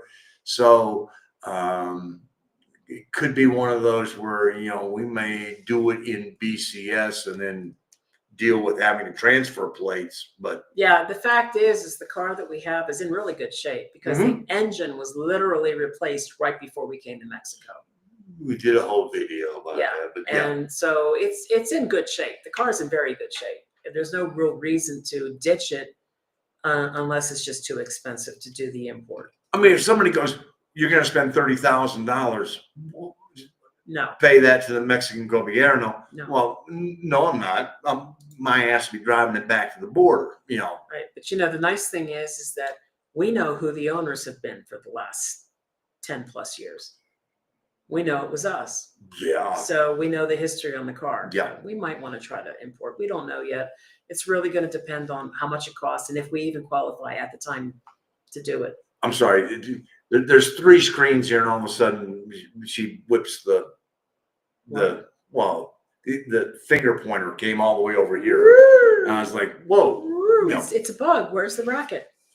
You don't want me swinging and hitting that. Gary loves Louis L'Amour. Hey. You should read Louis L'Amour. Okay. We've been slow traveling in the plateau area for 2 months now. It's so safe, so relaxing. Yeah. Yeah, it is. We can basically say that about all of Mexico that we've done, south of, once we got south of Aguas Calientes, the drives and everything else, other than, the melted road going to the Yucatan Peninsula. Oh, Lord. Look at this. Annie Bat. The anticipation you guys have built on the big decision is incredible for your Roots Day. We're so tuned in for it all. Oh my gosh. And the sad part is I don't think we could it would take us, if we were to stop now, it would take us time to come to a decision. based upon the 15 cities we've already done, it would take some conversation back and forth. Oh, for sure. I mean, For sure. Like I would rank Puebla really high, but then I know that it wasn't good for his health. So it's out, things like that. We would have to have those talks. I mean, then there's a conversation, the vibe in Watuco was Wow, it really was. It was nice, but damn, it was hot. It was so hot. And my Terra family in Veracruz, hey, who are actually asking us to come back. They will help us find a place. Yeah.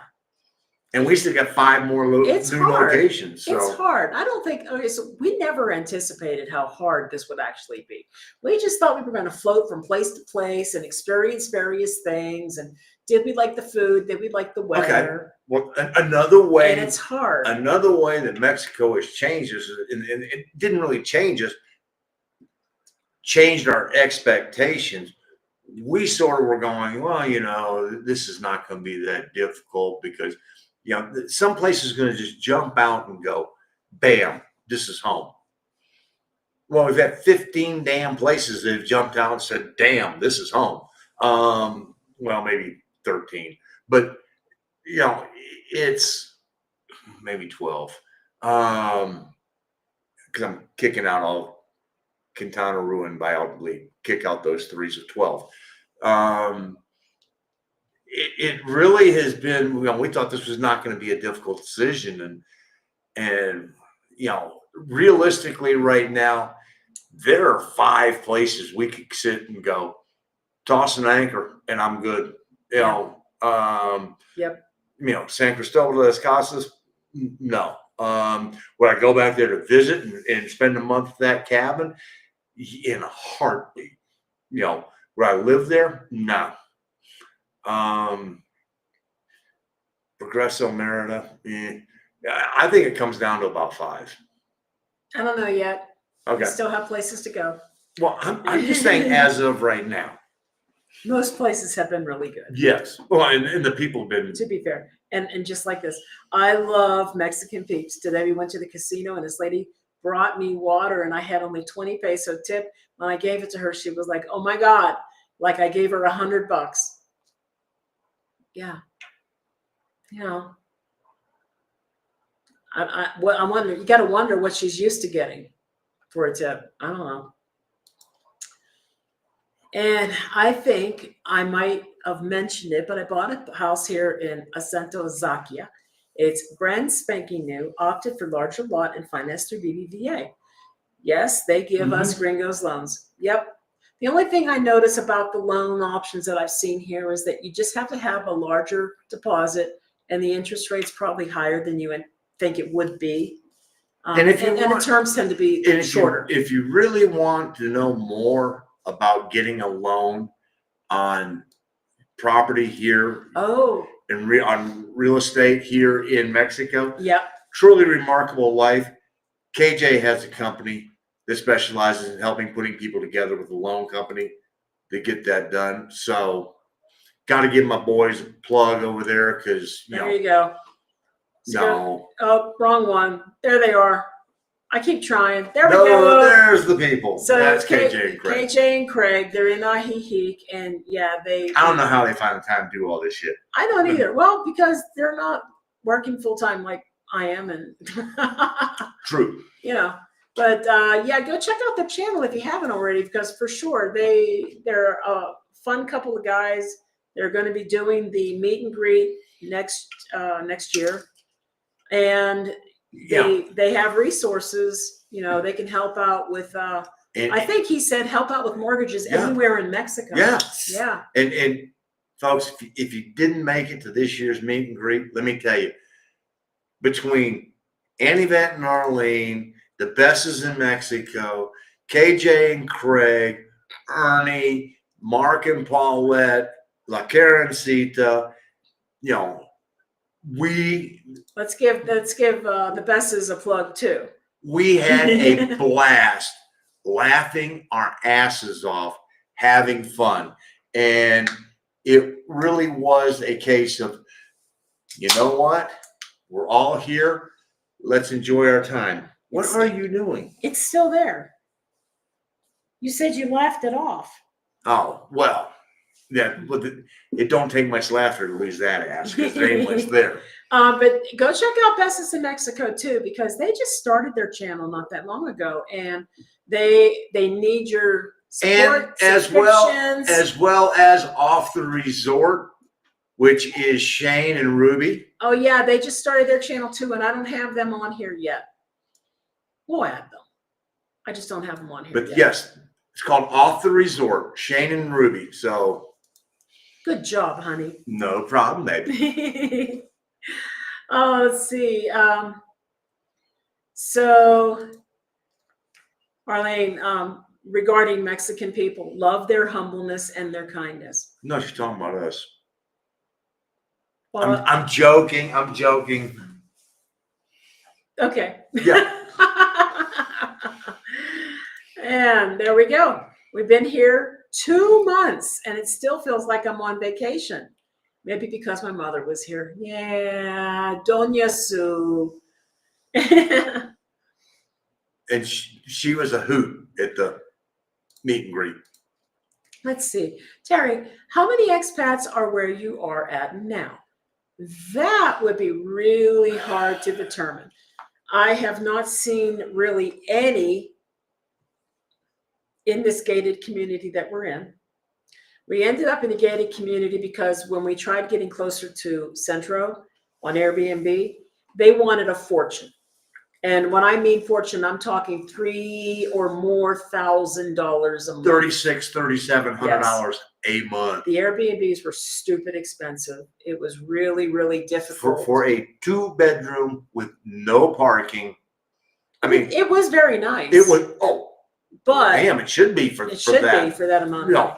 We were having a hard time finding a good area at a good price, and we just realized And close to Centro. And it really came down to two particular areas, or two Airbnb units. Centro Sur. One was in Centro Sur across from Victoria Mall, and the other was out here.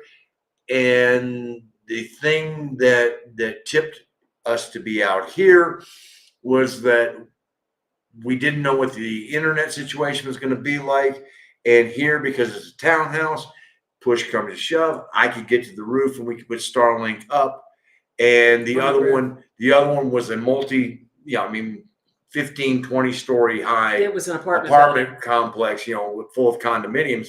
We weren't going to be able to run Starlink because if we were in a unit that was not facing north, it was useless. So we opted to go, let's take the one that gives us the internet. So the short version of that is we tried to go to Centro, it was just too expensive. And Querétaro was growing. And all the lesser expensive places tend to be in rings, perimeters around the city. Last time we were in Querétaro, we were in Zakia. It can be a 20 to 30 minute drive, depending on traffic. Where we are now is about half that distance. And so with regard to Gringos being here, I haven't seen any in this. Well, and to be honest, I don't think we've seen that many at the HEB shopping. Whereas when we went to the HEB in El Refugio, which basically serves, Zibata, Zakia, and El Refugio. Yeah, we saw a fair number of Gringos in that particular area. And then you even go up further up north to Urquía, and that's another expat. So the northeast part of Querétaro has a fair number of expats in that particular area. They even have the Canadian school up there. They have the French school up there. Yep. So they are a little more diverse in their makeup than what it is, especially here. El Pueblito South, I think is another, because where Anivet and Arlene are, they're pretty much, I would say that this area, because of the new construction, it's probably upper middle class Mexican. mostly. Yeah, I would say that. That's probably accurate. And as we said, we go to the HEB that's not too far from us, and we really don't see hardly anyone else. And I don't hear English. No. You know, HEB and El Refugio, you'd hear 25% of the conversations would probably be in English. Maybe. Yeah. You know, SMA was about half. If you were in the city market, half would be in English, half would be in Spanish. Yep. Here, I have not really heard an English conversation. No, and the other thing is that we are not in Millennial 3. I think Millennial 3 probably has. It could, yeah. Well, a high number. We have some subscribers who are there. Yes, and we have not even been into that area because it's a gated. Well, I thought it was gated even to get in. No.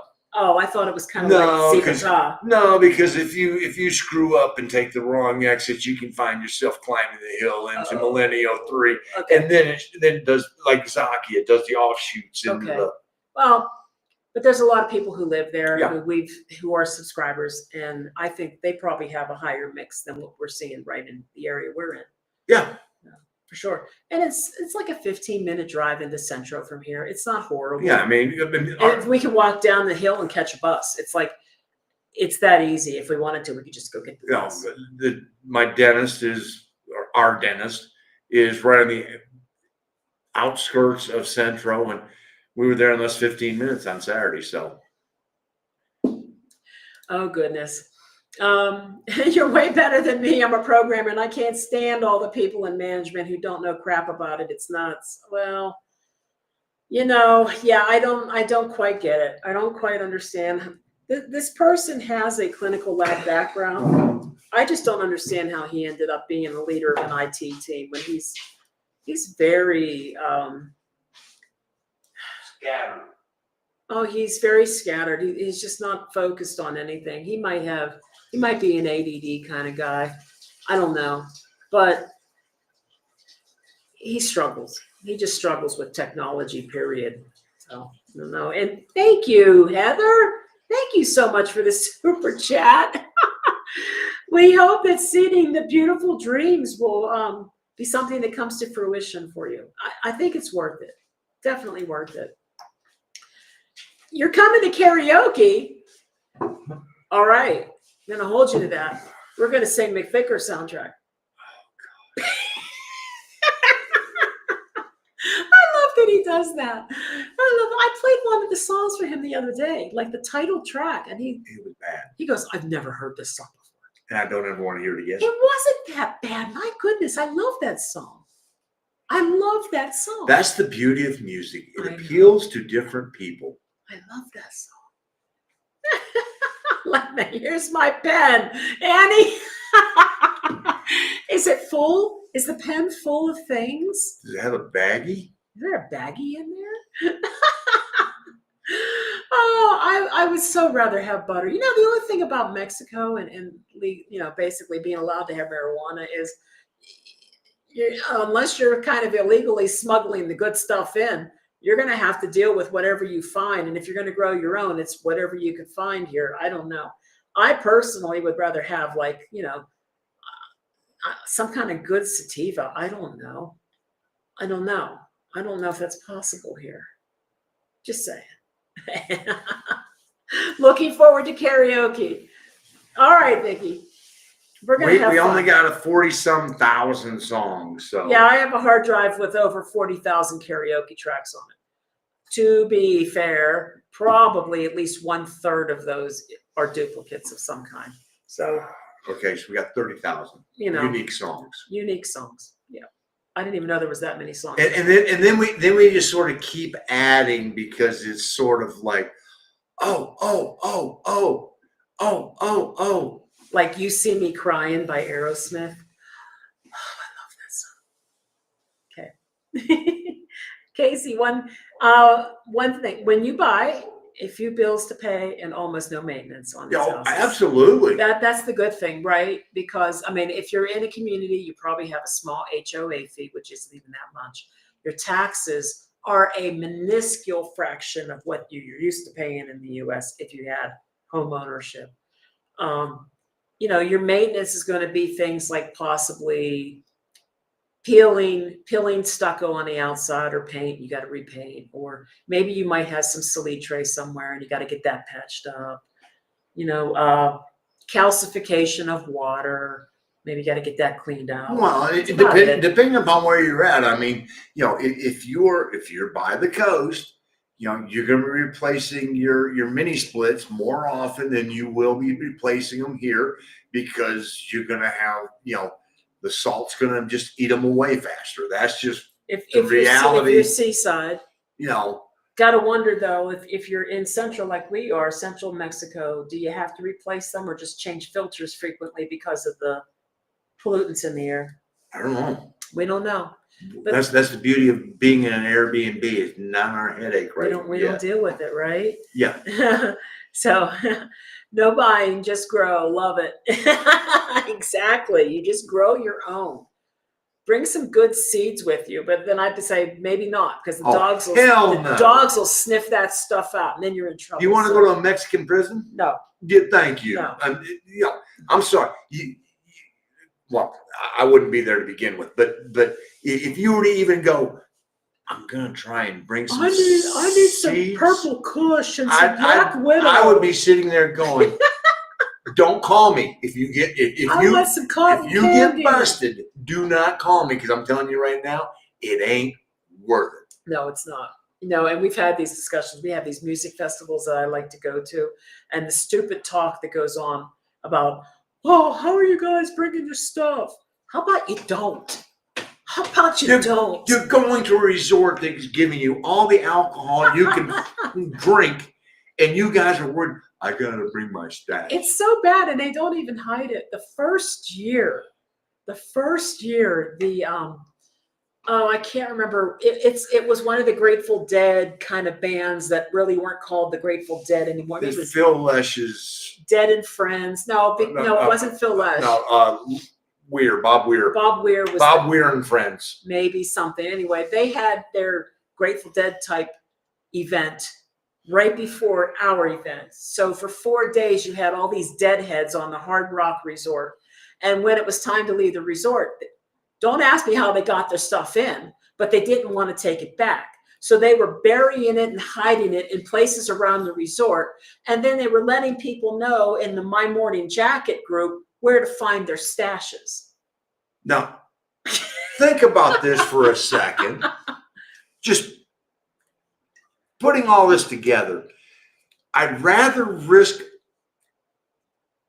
bringing it in and taking a chance with ending up in a Mexican prison, but I damn sure don't want to take it back through U.S. customs and end up in a U.S. prison. And that shit doesn't mess up your brain? Okay, follow that logic. I just was surprised that they were publicly sharing, hey, okay, I buried it under this bush over here near room 343. And then we just kept laughing. We were going, Kush, in the bush, but. Oh, good God. I know. I was like, who wants to go get that skunky stuff that's been sitting in the dirt? I mean, I don't know. Especially when you paid money to get quality alcohol. I know. And Yvette, thank you. Super sticker. Yay. Gracias. See, we love it that we bought. We knew what we wanted and we got it. With the locals at El Pueblito, we don't own a ranch, not surrounded by it. No, I mean, and folks, I gotta tell you, Annie, Yvette, and Arlene have got one of the cutest houses. Their house is great. And it's so cute. And there's even a Gringo bedroom, because when we get there on Saturdays and we start singing and whatever. But no, their house is fantastic. It's really it has the cutest bar that they had made. Mm-hmm. And it's sort of everybody has their assigned spot. So Mark, Vicky, we'll let you know, but there are it's assigned seating at the bar. Is it really? Yeah, it's Arlene behind, I'm on the side, and Yvette's over in the corner, then you're in the middle. That's just, and every time we go, that's exactly how it works. It's room for whoever wants to be there. I know that. But, Khalid, City Market is in Querétaro. and, Yes. Yep. Yes, and they're in Juriquilla as well. And it's in I SMA. don't know that they're real close to where we are. No. Yeah. I don't think there's one. Unless there's a new one. Well, just like Chedraui. There isn't a Chedraui that's close to us either. You're right about that. That was surprising. That's why I said it. Yeah. Yeah. But yes, we've shopped at City Market. I have to say that the prices at the City Market in Juriquilla blew my mind. Oh, good God. And then so when we got to San Miguel, we wanted to go to La Comer and not City Market because we figured the prices would be crazy. They were actually better in San Miguel than they were in Juriquilla. Well, the price of the City Market in SMA, we shopped at both, and then we determined that accessibility for driving and getting home was much better at City Market.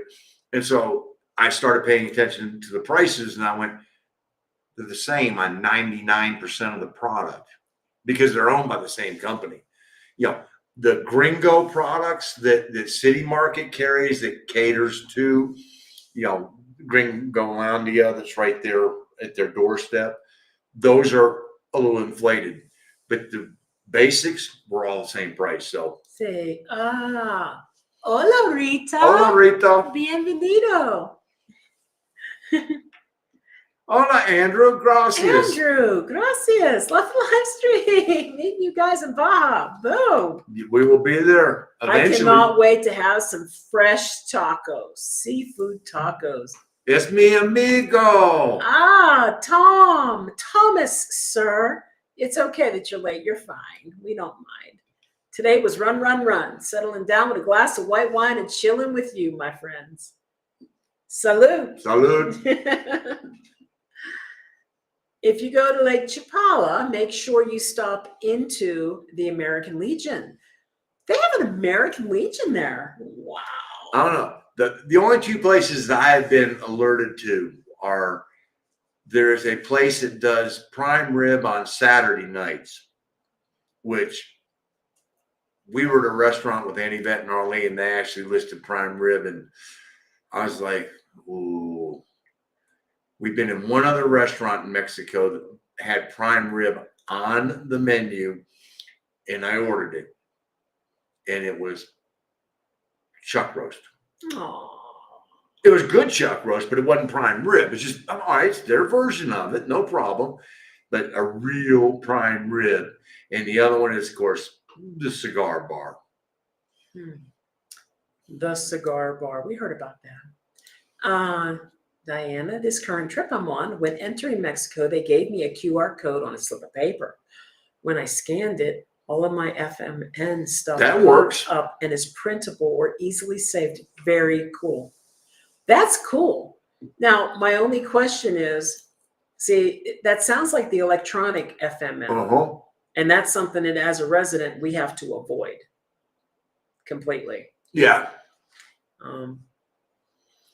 But see, current trip, so I think she's still doing that as a, not a resident. So. Okay. Word on the street is that the free zone is undergoing changes. Now you need to do the form. It's pretty much like they used to give you on the plane. Okay. Yeah, the old FNM form. Okay.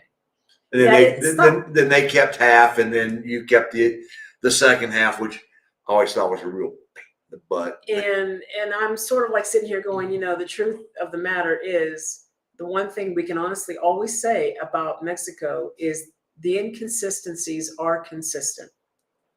And stuff changes all the time. That is true. And you know what? What is true in Reynosa will not be the same as what is true in Eagle Pass. So it's all right. We're pushing Sackets. The Louis Lamar. I know Louis. Well, I've seen the Sackets because you've seen the Sacket movies. Have I? Oh, they have two of your favorite actors in it. Mm-hmm. Tom Selleck and Sam Elliott. I love Sam Elliott.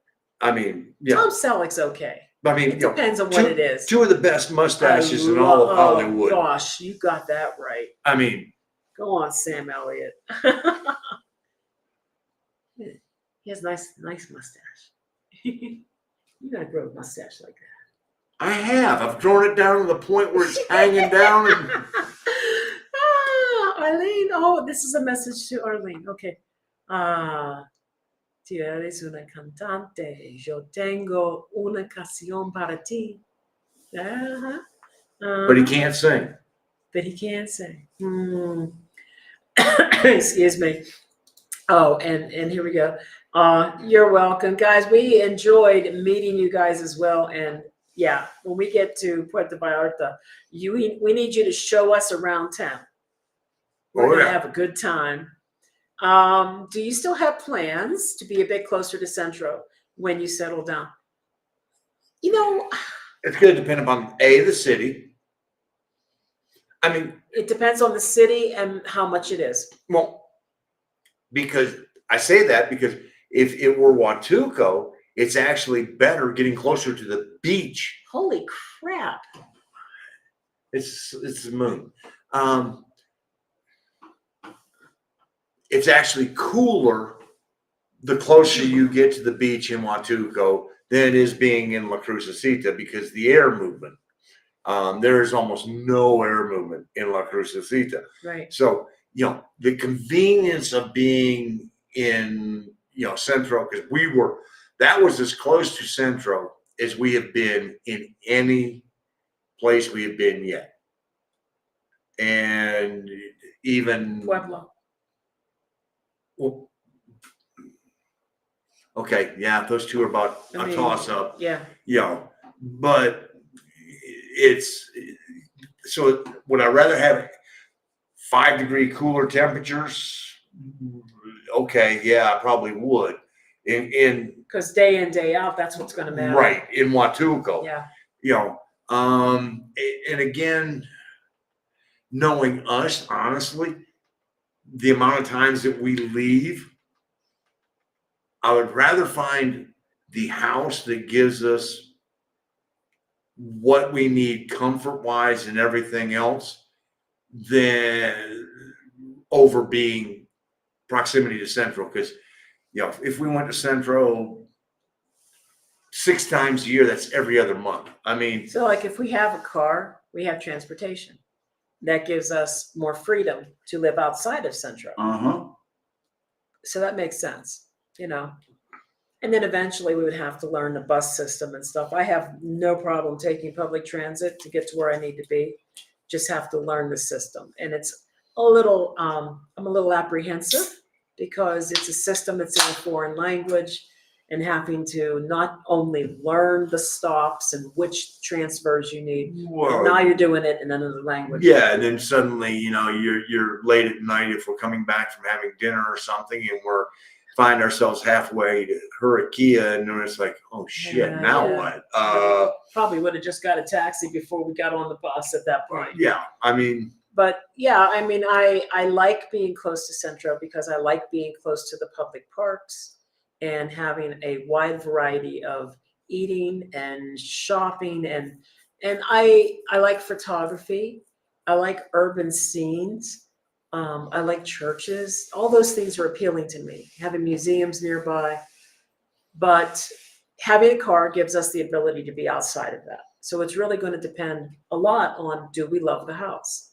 How does the house make us feel? Well, I mean, that is where that is where we're going to spend 99% of the time. And so, if it came down to, well, this one's available and it's 3 blocks from Centro and it gives us 75% of the comforts we want, and the other one is 20 minutes from Centro and it gives us 100% of the comforts we want, we're going to be 20 minutes from Centro because price is probably going to be better. Well, I'm just saying, that's. I mean, like my favorite neighborhood hasn't changed in Querétaro. It's Calesa. Oh, if we could find a place in Calesa, I would be really, really hard pressed to not like it. Just saying. If she found a place in Calesa, we may not leave Querétaro. I mean, I like Calesa a lot. I can't find a reason to finance a home in Mexico with cash out revised in U.S. I don't see how it makes sense. Well, yeah. hi, let me give you part of my money. I mean, I thoroughly agree. If you're able to just go, Yep. Exactly. yeah, and then all you have now is the small amount of taxes and your utilities, and that's your monthly nut. Okay, yeah. For sure. And shout out to Doña Sue. Appreciate her farewell video. We'll send her well wishes. It was a pleasure to meet her and converse. She really is a sweet woman. Yes, she was. Very sweet, kind woman. So, let's try this again. What are the rates currently to buy a home in Mexico? Aren't they over 10 to 15% for maybe 20-year fixed? Ask KJ. Ask KJ. Typically, like I said, it has been that the interest rates have averaged higher than the US for shorter term loans with a bigger deposit. Yeah. Typically, it doesn't mean that they aren't changing. It doesn't mean that they're starting to adopt more flexible options. Greed, capitalism changes because people are greedy. And if somebody can figure out a way of going, if we can offer this, we can make so much more money. And if there's a market for it, boom. The bureaucracy and the amount of paperwork that has to be done and the number of people who need to be involved is definitely higher in Mexico. So it's a different process, and it's not what people are used to. And you got to have basically a property lawyer or realtor who works with one to really make sure that the title of the house is clean, and nobody's going to come back after you and say, well, I own this house. Okay. All kinds of stuff. Here's a perfect example. And I know we keep talking about Annie, Ben, and Arlene, folks. They're two of our best friends. But they have this cute house in El Pueblito, and they would love to buy the empty lot that sits next to their house because they have 4 of the most adorable dogs. And all they want to do is turn that into, a yard. Yeah. And let the dogs, do what dogs do and do the doo-doo that dogs do, in the yard and have some activity and some play area and run and do this. For, I think, 2 years, they couldn't even find out who owned the property. So it wasn't like it was, let me go down to the registrar of deeds and see who owns this property. The other problem is Ernie Baca has brought up in Retired Life in Mexico No Bull, is if somebody owned that property and died without a will, it can take 10, 15, 20 years for it to go through the probate court, and nothing can be done with it until the probate court makes the ruling. And then, God forbid, the rightful heir dies waiting for the Mexican judicial system to rule. Now we got another layer thrown in here. So nothing is as simple as it. In some ways, it's more simple. Again, it's back to the Mexican way of doing things. The only consistency is the inconsistency. Some things are very easy. Some things can be very difficult. Yeah. And property is not easier. No. It's a little more difficult. Even a rental can be more difficult. So it's always good to work with somebody who has familiarity with the process. I'm so happy we have friends who do. Yes, we do. Yes, we are. Elise and Romy from my place at Querétaro have really been very helpful. Let's see. Well, are you guys going to buy property somewhere in Mexico, or have you already? We have not bought property because we have been traveling to, around 20 cities. Well, 15 so far. And around 20 cities in 4 years. And we're trying them all out to see if we like them.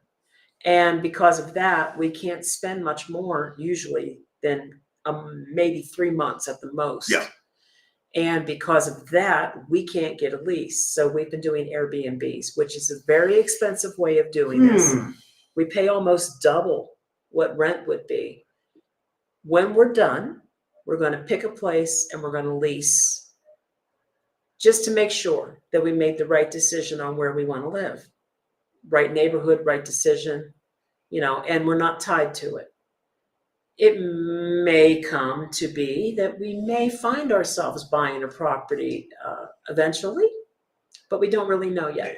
It's possible. I mean, it would have to be, if we hit with the right house, like Annie Vet and Arlene, when they happen, just, they were actually trying to show them the house across the street, and they were like, hold on. Esta casa es venta, Yeah. and, and they went in, and it was just like, bam, we want this one, and okay. I'm reading some of the comments that are coming up. Hola, Jorge. So nice to see you on here. Thank you for joining us tonight. Muchas gracias. Yeah. Heather, you're cracking me up, Heather. Theoretically, if you could eat all the seeds and just deposit them in the fertile ground when you get there. Yeah. I mean, I suppose you could. I guess it depends on whether hydrochloric acid in your stomach would alter the makeup of the seed in any way. What are you trying to get some Labrador? Labrador. Labrador? I ain't never heard no Labrador, man. Yeah, man, my dog ate my stash. I had to follow him around for 3 days with the baggie. Oh my God. Oh my gosh. Jeez. That's my version of Labrador, I guess. This is my belief, and only my belief, but I think you guys are going to settle in central Mexico because you have both assimilated so well to Mexico that Baja might be too American for you. But I don't know. We'll see. Oh, and I agree, Tom. And there you go. Totally agree, Tom. Oh no, everybody's already decided that. Well, I'm glad they're all making the decision the Central for Mexico us, but, might be it. You never know. I don't know. Hey, Kelly, you finally made it. Yeah. All right. Thanks for coming on tonight. Tom does know me well enough to know that I am a contrarian old cuss that would just go, Tom thinks he's got me figured out. Well, hey, we bag this. Yeah. Okay. Hola, Gringos. Saludos from Alfredo and Denise in a bus on the way to Mazatlan. Wow. We'll be there eventually. That sounds fun, though. Mazatlan will be just about this time next year. One of these days, we're going to take a bus trip, too. I don't know when. I hope before we leave Querétaro. I thought it would be cool to take a bus to Mexico City for a weekend or something. Oh. We could take Annie, Vet, and Arlene with us. Of course, because... What? I'm just saying. Oh, and we got to get those tickets to see Chicago. Guys, Chicago is coming to Querétaro in May. What? I'm so happy. I'm excited. The only sad part is Terry Kath is not there to pay $25 or $64. One of the best solos. I've never seen them with him. I never saw Chicago until very late 80s, early 90s. He'd been dead for... Yeah, he'd been gone for a while. A long time. Boy, they were so good live. I so enjoyed them. What are the risks buying a house there? Realtors aren't regulated, so I wouldn't know who to believe. Well, we have people that we trust. They are friends. I mean, they are friends that we trust. True friends. Hold on. Let me pull it up. I will pull it up and I'll put it on here. It is My Place at Querétaro. Lise and Romy. Oh, maybe I don't have them on here. Oh, yeah, well. I thought they were very up at the top, weren't they? No. I don't have them on here. But that's what they're called on Facebook, Instagram. Part of it, honestly, Jesse, is paying attention to the locals that live in the area, and you you're smart. You know who is trying to blow smoke up your ass and who's straight with you. And the people, who have their all of it together, like if you were going to go to IHEEK, okay, KJ and Craig, they're not going to steer you wrong. Right. Especially with KJ having a mortgage company. So, finding the right people in the right location to assist you. For sure. And they're out there and they know what they're doing. And we could vouch for Lisa and Romy. We could vouch for KJ and Craig, sorry. Every time I do that, I want to say Craig, but I end up saying Greg half the time. I don't mean to. Maybe my brain's getting soft.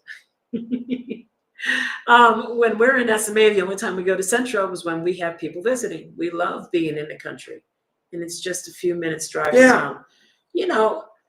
I really liked out there by the botanical garden. That area was quite nice. That's out the area that Ernie is. I wouldn't have a problem living in Dolores Hidalgo. I mean, really did like Dolores Hidalgo. That's a great town full of history. Mm-hmm. It's close enough to SMA, and give it 5 more years, and the outskirts of Dolores Hidalgo will be part of SMA, and it will be, instead of Magnolia Estates, it'll be Maple Estates, having open house in English and everything else. But and it was an escrow officer. I was a realtor and a loan officer. Thought we knew about real estate. Nothing like Mexico. Cash is everything. Didn't need to get a loan, but if we had, would have been so different of an experience. Good God. Yeah. It's not the same here. They do things differently. You really do need, I forget what they call the realty lawyer. Is it a novice? I'm not going there. Notario? It's not a notary. It's like a higher level than a notary.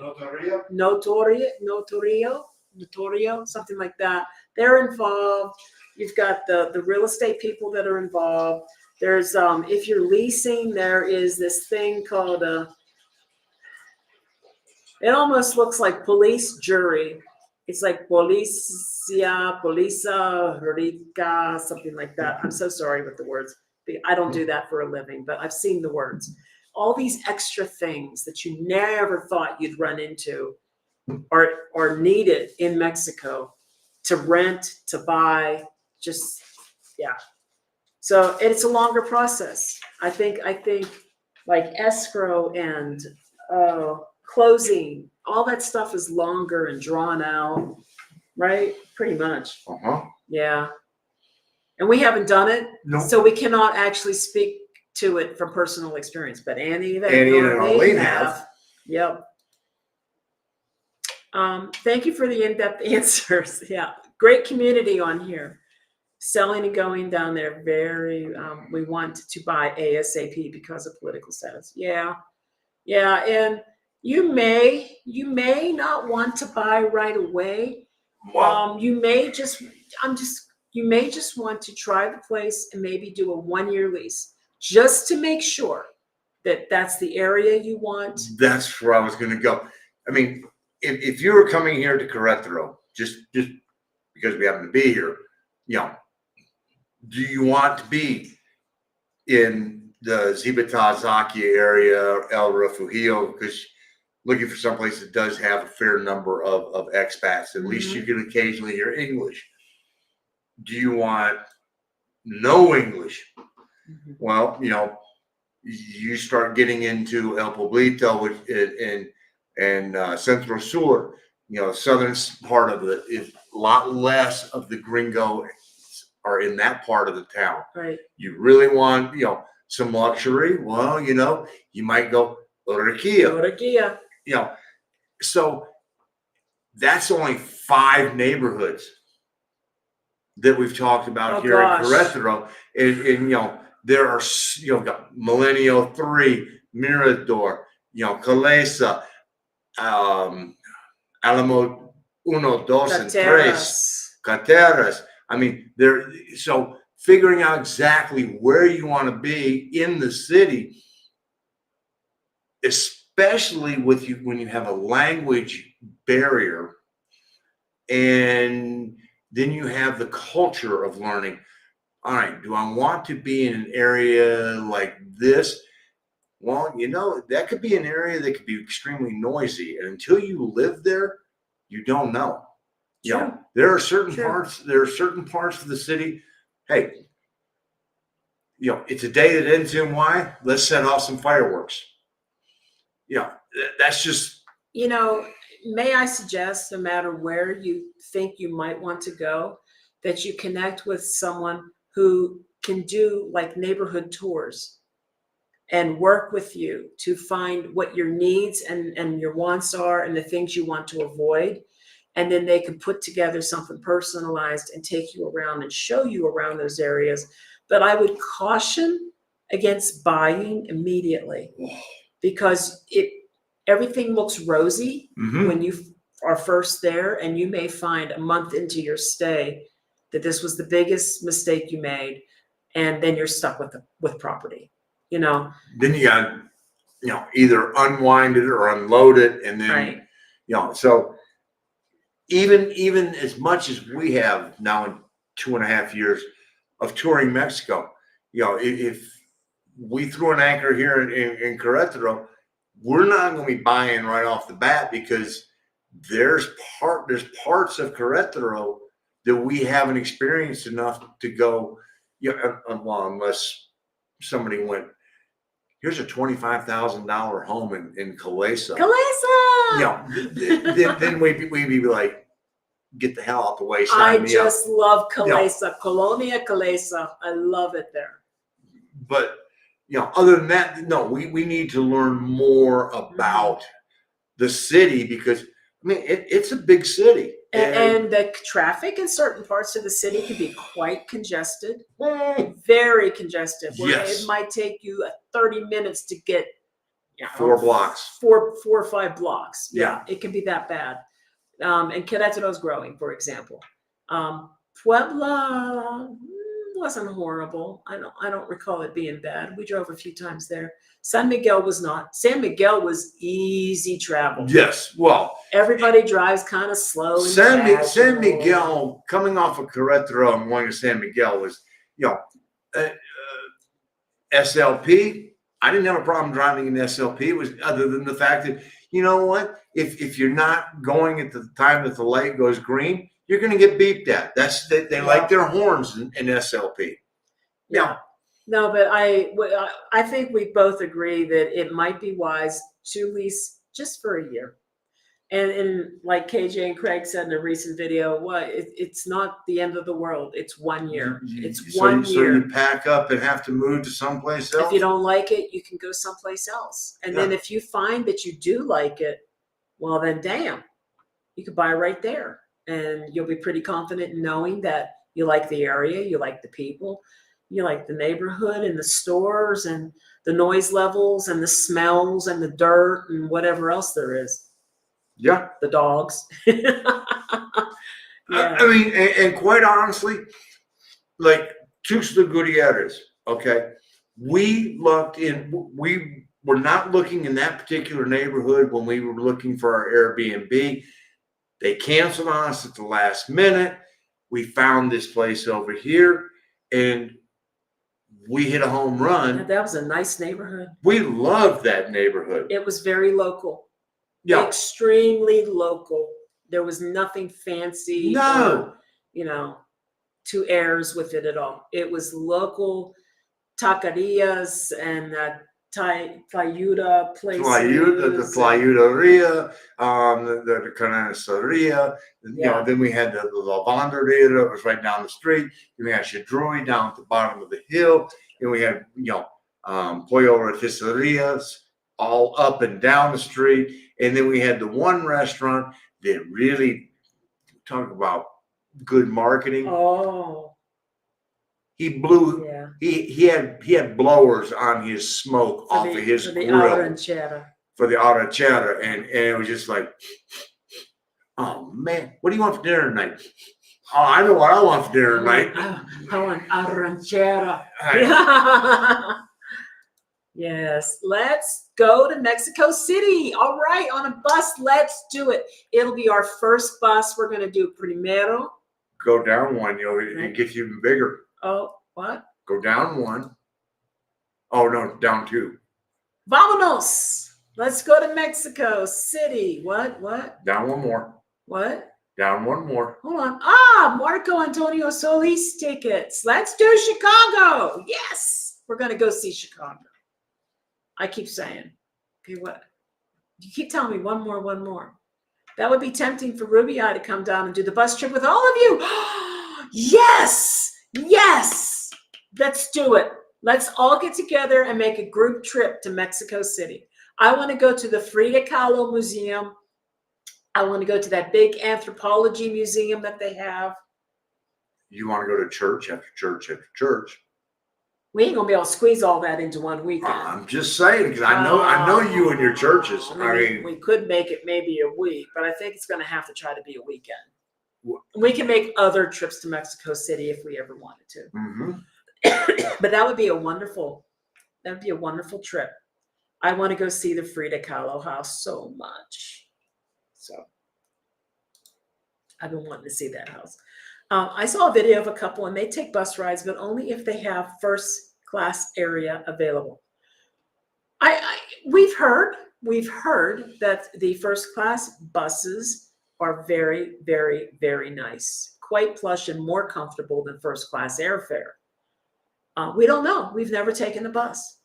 Well, I think the other part of this is that there are also different bus lines. I mean, I think the one that KJ and Craig took from Ahihic up, they were raving about it, just going, oh, okay. And I don't really know how much of a hardship it is for Mexican citizens to buy those first class tickets. But I do know that when we consider buying tickets like that, they're affordable for us. And if you have an INAPOM card, you often get a senior discount on your ticket as well, which we don't have yet. Well, we haven't tossed out anger. He might be able to get one. Like, I am able to get one, but depends on where you're at. Some of them want you to be a resident of the state that you're in, and then there's no point in going through the process. To have it updated later. Mm-hmm. I know it'll be a while, but I'm looking forward to the reveal. I'll take a day off and break out the good mezcal. Oh, the good mezcal. Boy, that stuff I bought in Puebla with the cempasúchil flour in it. You could degrease an engine with it. It is some strong stuff, for sure. Mm-hmm. Yeah. I've been saving it. Real estate agents in Mexico now have to be licensed since January 1st. Oh, okay. Good to know. That is very good to know, Kelly. Thank you. And FYI to all, a notary who has to handle the title search, etc. Property is then put into a trust.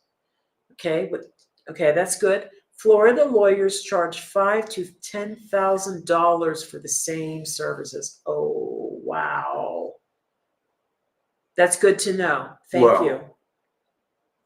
Thieves, damn thieves, and lawyers. I remember the video of Dolores Hidalgo trip El Grito. Yes. Oh gosh. That was so fun. That trip was fun. And I don't like beer, but I did like the helado de cerveza. First of all, when you first got there, you couldn't even say helado. I could not. It took me all day long to remember the word for ice cream. It really, really did. I'm stuck like that now for the word for makeup. The word for makeup eludes me. And I keep wanting to call it mantequilla, which is butter. I'm not putting butter on my face. I didn't think you were. Maquilla. Or maquilla. Maquilla. That's how I was with helado. But I know how to say helado now. So helado. But I had mole helado and cerveza helado, and it was really, really good. And Dolores Hidalgo had some really fascinating history. And then, of course, we went out to the cemetery because that one famous singer, Jimenez, is his monument is out in the cemetery, and you can't miss it because all these headstones are like white. And then all of a sudden there's this giant golden sombrero with a rainbow serapa just all over the place. It's huge and it stands out, but it's cool.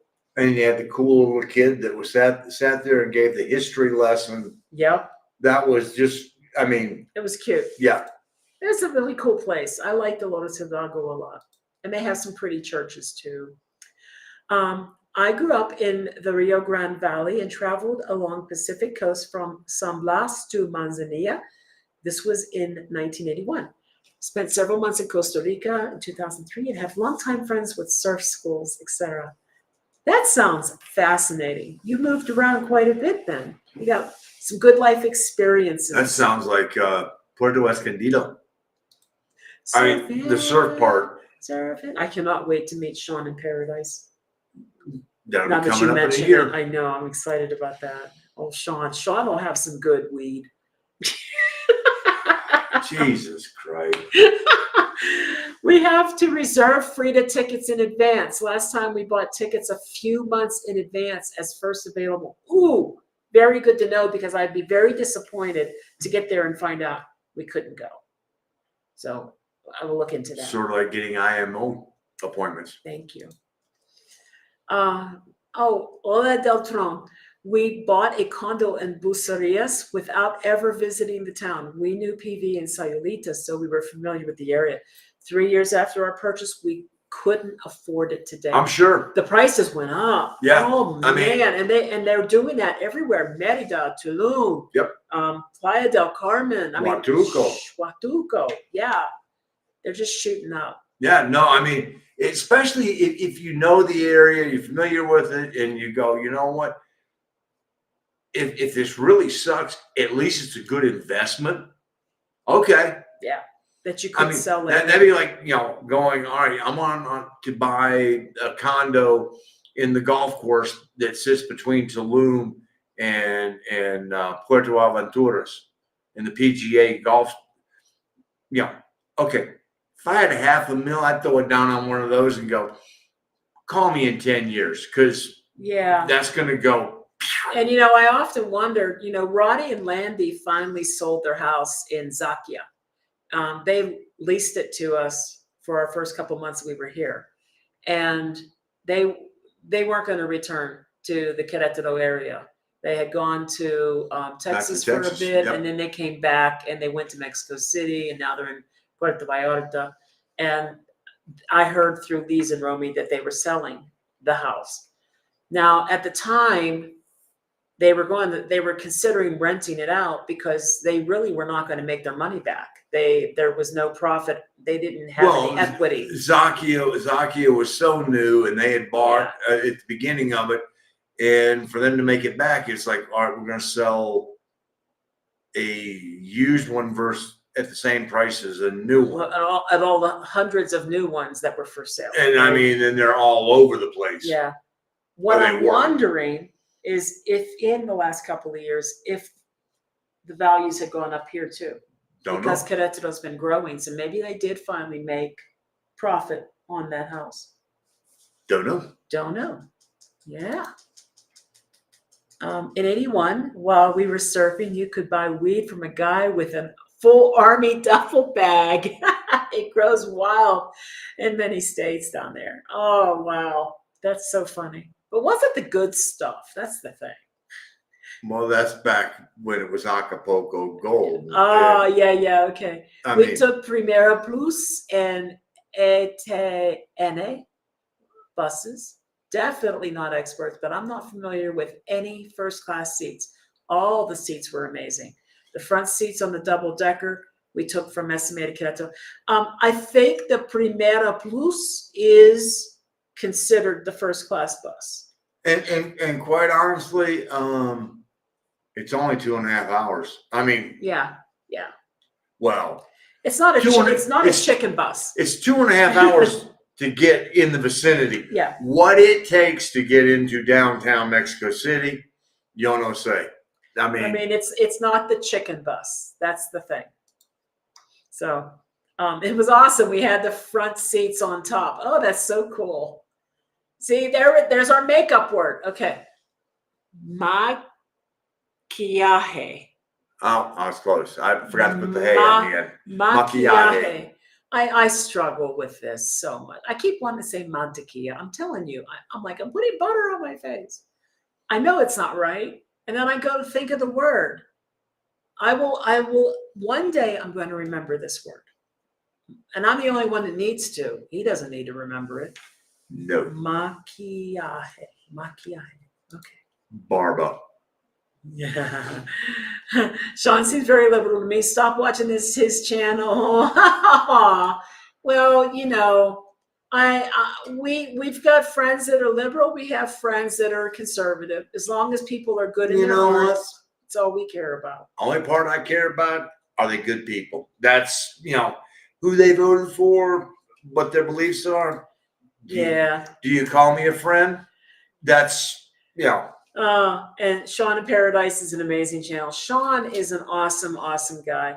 And I got to catch up. It's been a couple of months since. Lately, but yeah. He and Sean and Astrid. Sean gets on when he gets in the creative mode. Yeah, he does some great stuff. It comes in waves, and then it's sort of the one when he was trying to create the drone without a drone. You know, and put the phone way up there.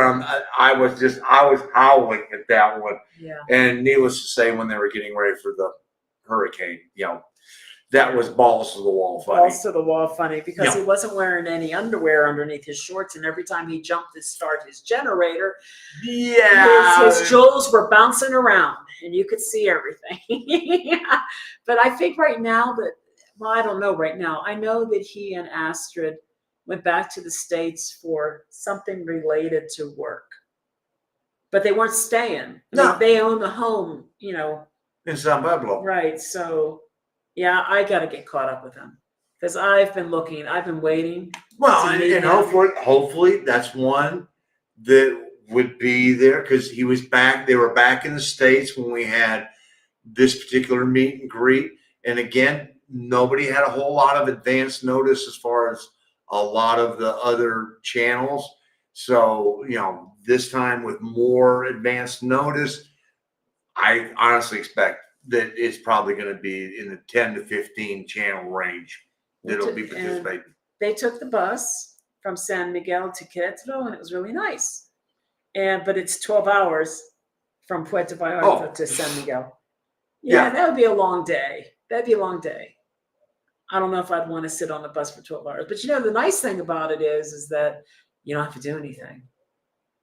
None.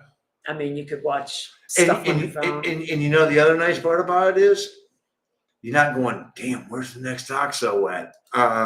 Hey, Harley. Guys, I made a live chat. Hey, Harley. So glad to see you here. And yes, words to live by for sure, Jonathan. John, that's my boy. John. Cardinal Camera. Holy shit. That John. I'm sorry, I didn't know John's last name. Yeah. All right. Holy crap. Well, there you go. Hola, mi amigo. You guys got to catch up. Mark used to work with him. Yep. In Charlotte, North Carolina. Wow. Seems like ages ago now, doesn't it? It was ages ago. It's damn near 8-9 years ago now. Yeah. Oh, okay. Oh, good night, Jesse. Night, Jesse. Good night, Jesse. Thanks for being here. We are actually at the very last comment, and we've got at most about 15 more minutes we could go, or we could close it down early. If there are any questions, please do ask, and we will try our best to give as accurate an answer as we can. with our limited Hey, all we can do is give what we know and share that. Yeah. Other than that, we're not above going, I don't know, but we can find out. But we recently did spend the night with our friends in Tequisquiapan. And That's another good little town. it's another really cute town. Tequisquiapan is a Pueblo Mágico. It's one of those small towns that, if you don't know what a Pueblo Mágico is, you have to qualify for it. There's criteria that has to be met, but essentially, there's something culturally significant about this town, Yep. and they bring awareness of that cultural significance by awarding it a Pueblo Mágico designation to promote tourism to the area. That's really what it's for. It's to help promote tourism. And each state has at least 3, some have 6, 7 of these Pueblo Mágicos. Some have more. 8, 9, 10. I think they're up to like 170 some towns a lot of in this, Mexico. If you happen to have archaeological ruins by you, and you're under 25,000, under 50,000 residents, guess what? You're almost a shoe-in if you play the game with the gobierno, because you have to form a committee, you have to agree to do this and do that, and that's what it takes to get the designation of Pueblo Mágico. But once you get it, you have the ability to say that. And I know, Lee, that we walked down because we were having the food festival, that was boom. And so it's a big thing to do. I know here in Querétaro, Amialco is one, Tequis is one, Bernal is one, and those are the 3 I can think of off the top of my head that are in the state of Querétaro. El Pueblito is one now. Is it a Pueblo Mágico, or is that a No, it's a Barrio Mágico, which is a little bit different. Like, thank you, Adios, thank you, Rick. You and Dawn have a great night. So initially Pueblo Mágicos was for towns that have under a certain population that need a boost in tourism for their economy and yada yada, and they meet all these requirements for committees and stuff.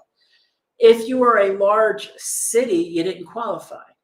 But there are historic neighborhoods within large cities. So they also have a Barrio Mágico program. So places like Merida, for example, we stayed in a Barrio Mágico, and in Yvette and Orlean, they live in a newly designated Barrio Mágico. And so anyway, back to the story. We went to Tequisquiapan. It's Tequis for short. It's a Pueblo Mágico.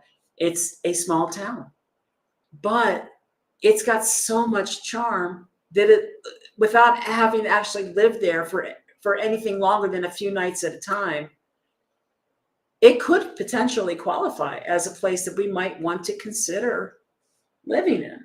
Potentially, we would have to look at things like what are the infrastructure things like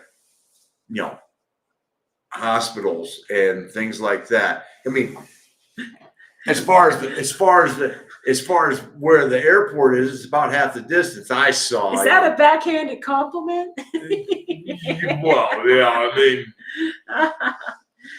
I can't say it. I don't disagree with the man. So I mean,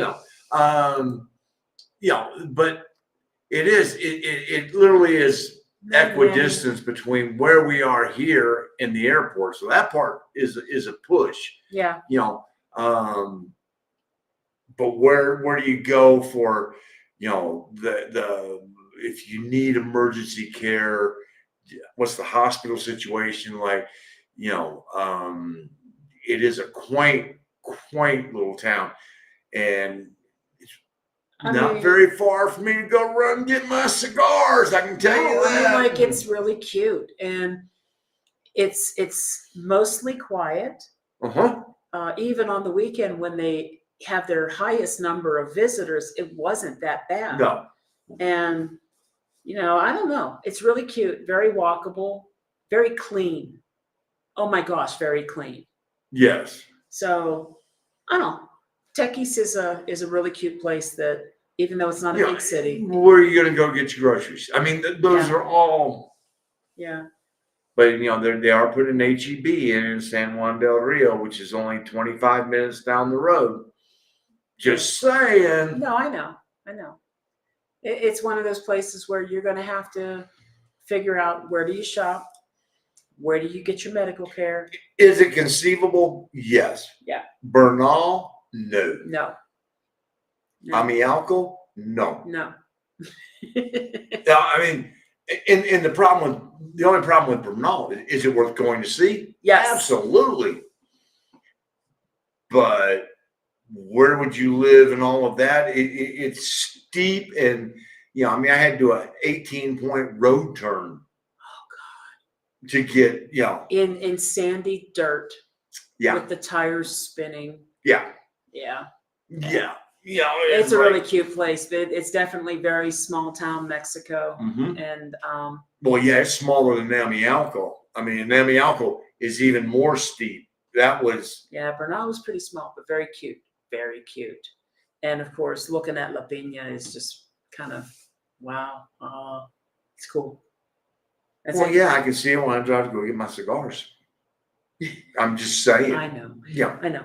So we did recently go there, and I am looking forward to us doing a Mexico City run, because I don't know when else we're going to do it, frankly. I thought that this extended stay in Querétaro was going to give us the opportunity to branch out and take these short little weekend trips, but we're halfway through our stay almost, and that hasn't happened.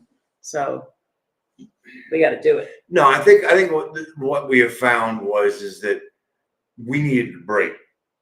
I mean, and then trying to get things accomplished when you're working Monday through Friday, getting a dentist appointment, getting a chance to go get glasses, getting a chance to go do this, those are eating up the weekend. So, I mean, it's true, because we've got maintenance things that have to be done that we haven't done. We've been in Mexico for almost 2.5 years, and we haven't been to a dentist. We haven't had our eyes checked, and these things need to be done.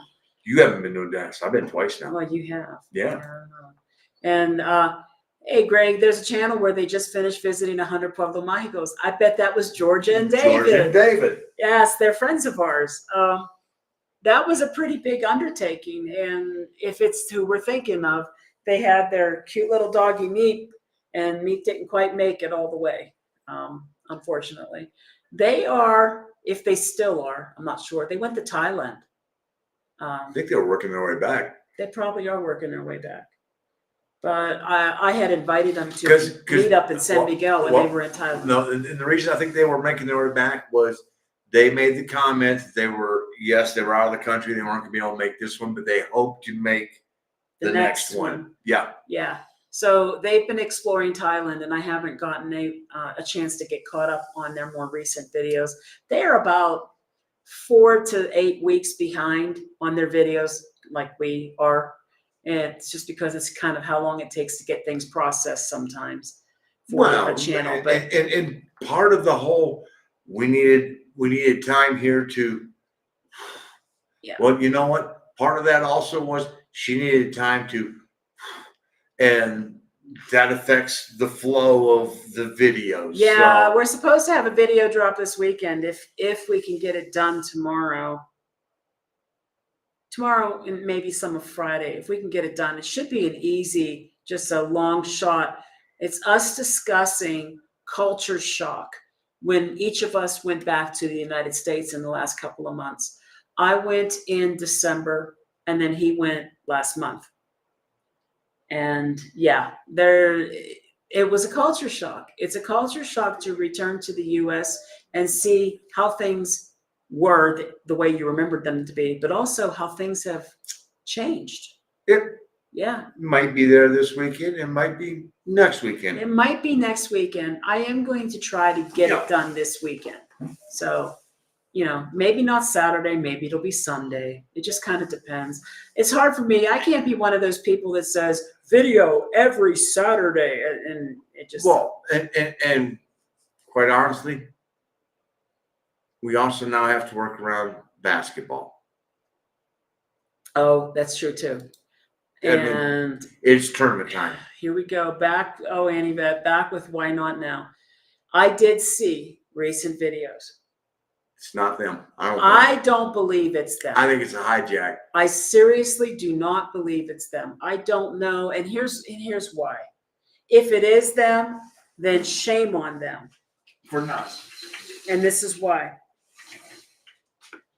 I reached out to them in the past and would leave a comment every now and then when they were active, and they would respond and comment back often. Then when they got angry and they were giving up the channel, not long after that, maybe 4 to 6 months after that, a video shows up, and I thought they had gotten hijacked. I reached out to them in email. I reached out to them on Instagram. Never got a response. Another video comes out almost a year after they shut down the channel. Couple of them. I reached out to them again. Never got a response by email and Instagram. I don't know. You know, I'm a very busy person, and I still try, although I might be slow at it, I still try to respond when somebody sends us an email or if someone leaves us a message. I try to respond. Now, if I have concerns and I really do care about the channel, the content, I like Stephen and Lisa Marie, but if I have made multiple attempts over the course of a year and a half, you should have the courtesy to say something back. You think? And that's why I don't think it's them. No, I think it's been. The other thing is if you look at who's responsible for how, you know, the content and things like that, it all goes back to Lagos, Nigeria. Yeah. For music and this and that. And it's like, no, I think they got hijacked. I don't know. I just don't think it's them, because I cannot believe in my heart. I cannot believe in my heart, particularly with Lisa Marie, that all of my messages would have been ignored when all I was doing was expressing concern about whether they were okay. And here's the other thing. If you were trying to resurrect it, you'd want as much help as you possibly could get from other YouTubers. You wouldn't just be blowing them off. So yeah, especially people who are doing the same type of content, you know, and are reaching the same audience. You would go, hey guys, can you give us a plug? We're back. You know, and first of all, you do a video that goes, hey, we're back. We're back. Right. You know, you don't just drop these random videos that are nothing more than a rehash of little clips from all your older videos. No, you would do a video saying, we've been away for a while. Here's what happened. Yeah. Here's what's going on. They haven't done that. All these little videos that have been popping up have been old rehashed clips, just mishmashed together, and they don't respond to communication at all. And I don't believe it's them. Nope, I agree. I really don't know enough about Stephen's personality to know if he would, but I feel in my heart that Lisa Marie would. I think that Stephen would, because he was fairly adept at trying to create a business, and he would go, no, we would need to do this because we had the audience, we need to get it back. And he was never interested ever in collaborations. I remember them saying that. I didn't say that. No, I know. Adept at getting the audience back. Right. Right. And he would go, we need to do this is what's happened. This is where we're at. Well, you know, boom. I'm kind of referring to my communication. No, I get that, but I'm saying I don't feel like Stephen would be one to respond to me. I agree. So, but I'm saying that if it was them, he would be going, if we're going to do this, we need to get the interaction back. He was driving the development of the channel for sure. That was his main goal. He was looking at it as a possible business. They were looking at it as and an income. It was going income. It was going to keep them afloat in Mexico, and that's how serious he was taking it.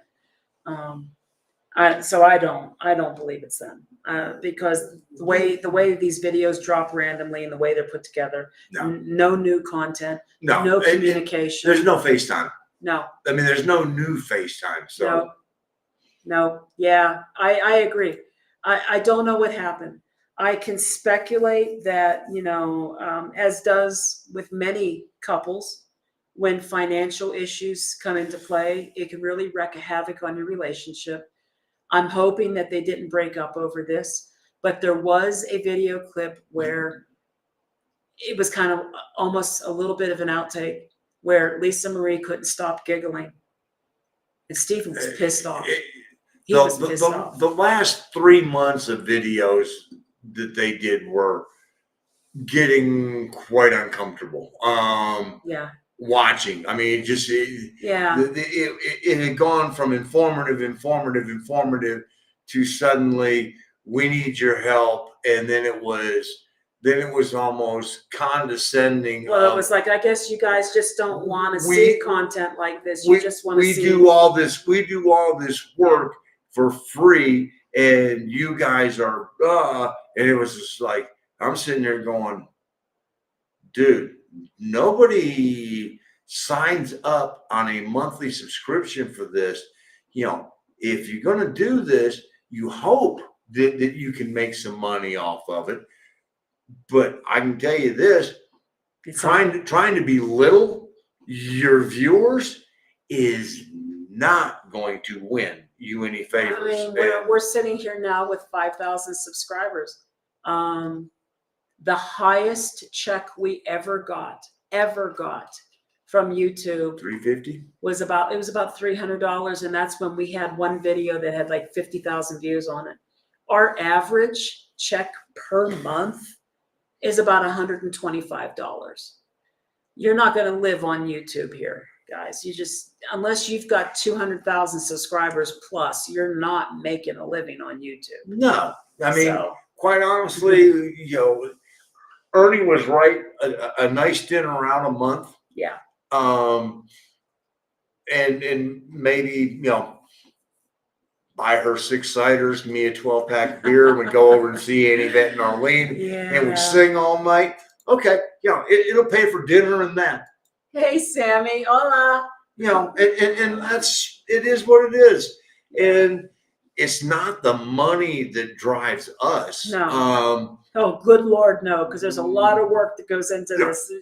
It's not the money. The biggest thing here is, and this is the part that we never quite got because we couldn't foresee it occurring, was the 5,100 plus of all of you who have become friends, and some of you have become family to all of us, or not to all of us, to both of us. And you know what? Some of you have become family with each other on this as well. Yeah. And that part has made doing all this so much easier in 3 years. I mean, 3 years ago, 3 years ago, we were sitting here about this time, and I think we had 6 subscribers. Ernie was mad ass because he was number 5. Yeah, he wanted to be. He wanted to be number 1. My mom beat him to it. Oh well. Well, 4 other people beat him too. He was number 5. I think Lisa Arias was there as well at best. Oh, but she was there early. Yeah, bottom line, I do hope that Stephen and Lisa Marie are fine.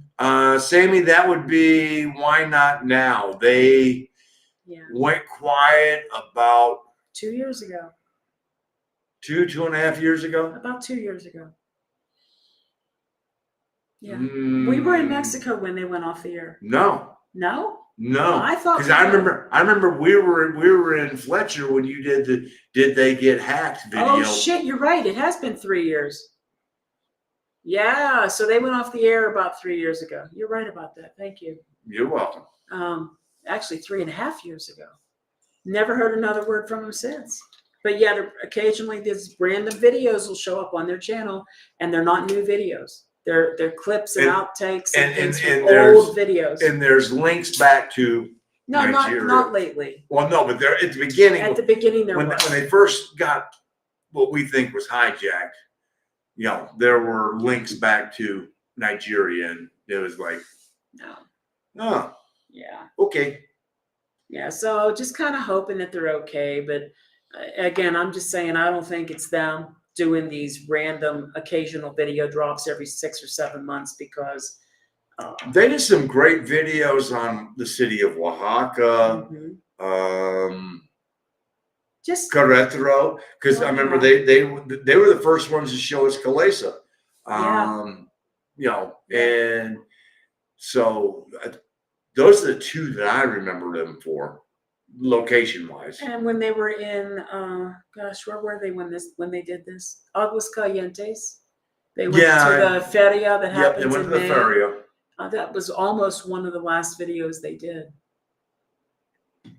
They had tried, I think, Mazatlan. I mean, they moved around, but they were ultimately trying to find the least expensive place to stay because they were counting on Money was an issue, and mom was sending money down, and it was really rather unpleasant at the last couple months of the whole, you know.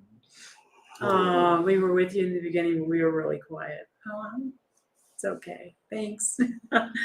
and yeah, we would watch their channel. I mean, I watch their stuff all the time because Lisa Marie would give like step-by-step instructions on the computer how to get your appointment to renew residency and things like that. And, you know, the impetus for our channel was, well, people show what life is like in Mexico after they're there, but nobody really shows how to get there from the US side of the border and what steps you have to follow. So that's kind of where we were starting. But as far as how to do some of this stuff, some of Lisa Marie's videos were very awesome. good. Yes, they were awesome. And I thought they had really good content. And I was kind of sad to see them go. But he's right. The tone had changed near the end. And they were upset. They were angry.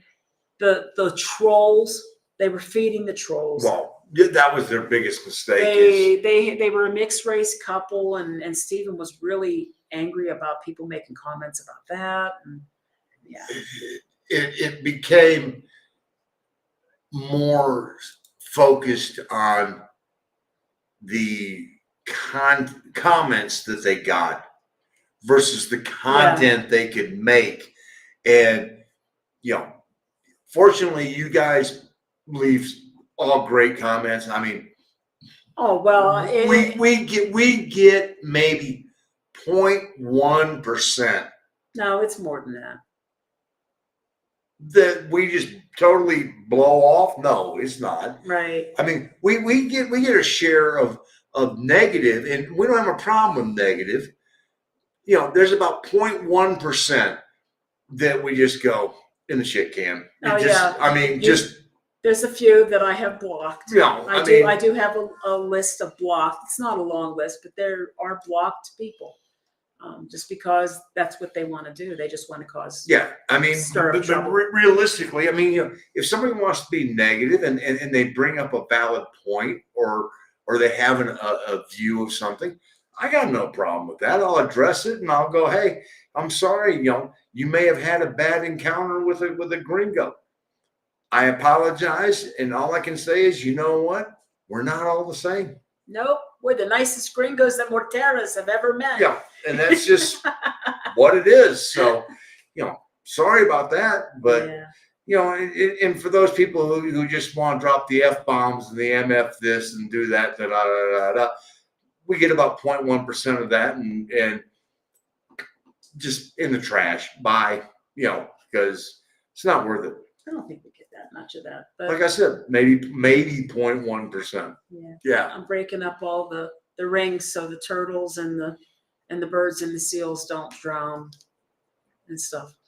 I can cut that up. Yeah, but anyway. I'm having fun with it. Okay. Okay, so I think we're going to wrap it up. It has been just a bit over 3 hours. And you know how it seems like it doesn't matter what we do, we can never seem to keep it under 3 hours very often. It's pretty rare. Y'all know that phase. We will be back in 2 weeks on a Wednesday. It is always 6 Central US time. Yes. But at the moment, because of daylight savings, it's 5 Central in Mexico. So until somebody figures out how to get rid of daylight savings, the time schedule for the moment is 5 Central Mexico, 6 Central US, every other Wednesday. God, you're asking a lot till they can figure out how to get rid of that. They can't figure out how to do shit up there. And I'm so Anyway. glad we're down here. Well, we don't have to change the time. We're 7 a.m. wake up call. There's still a 7 a.m. wake up call. Be sure to take time to rest. Yes, thank you, Loretta. Oh, and go Canes. Hey, I'm wearing red. They looked good last night, and let's hope they stay that way. Yeah. Yeah, we hope. And time flies. Oh, have a good night, guys. Yes. Thank you, and have a good night. Thank you to you, London. Adios. See you. Adios. See you in dos. 2 semanas.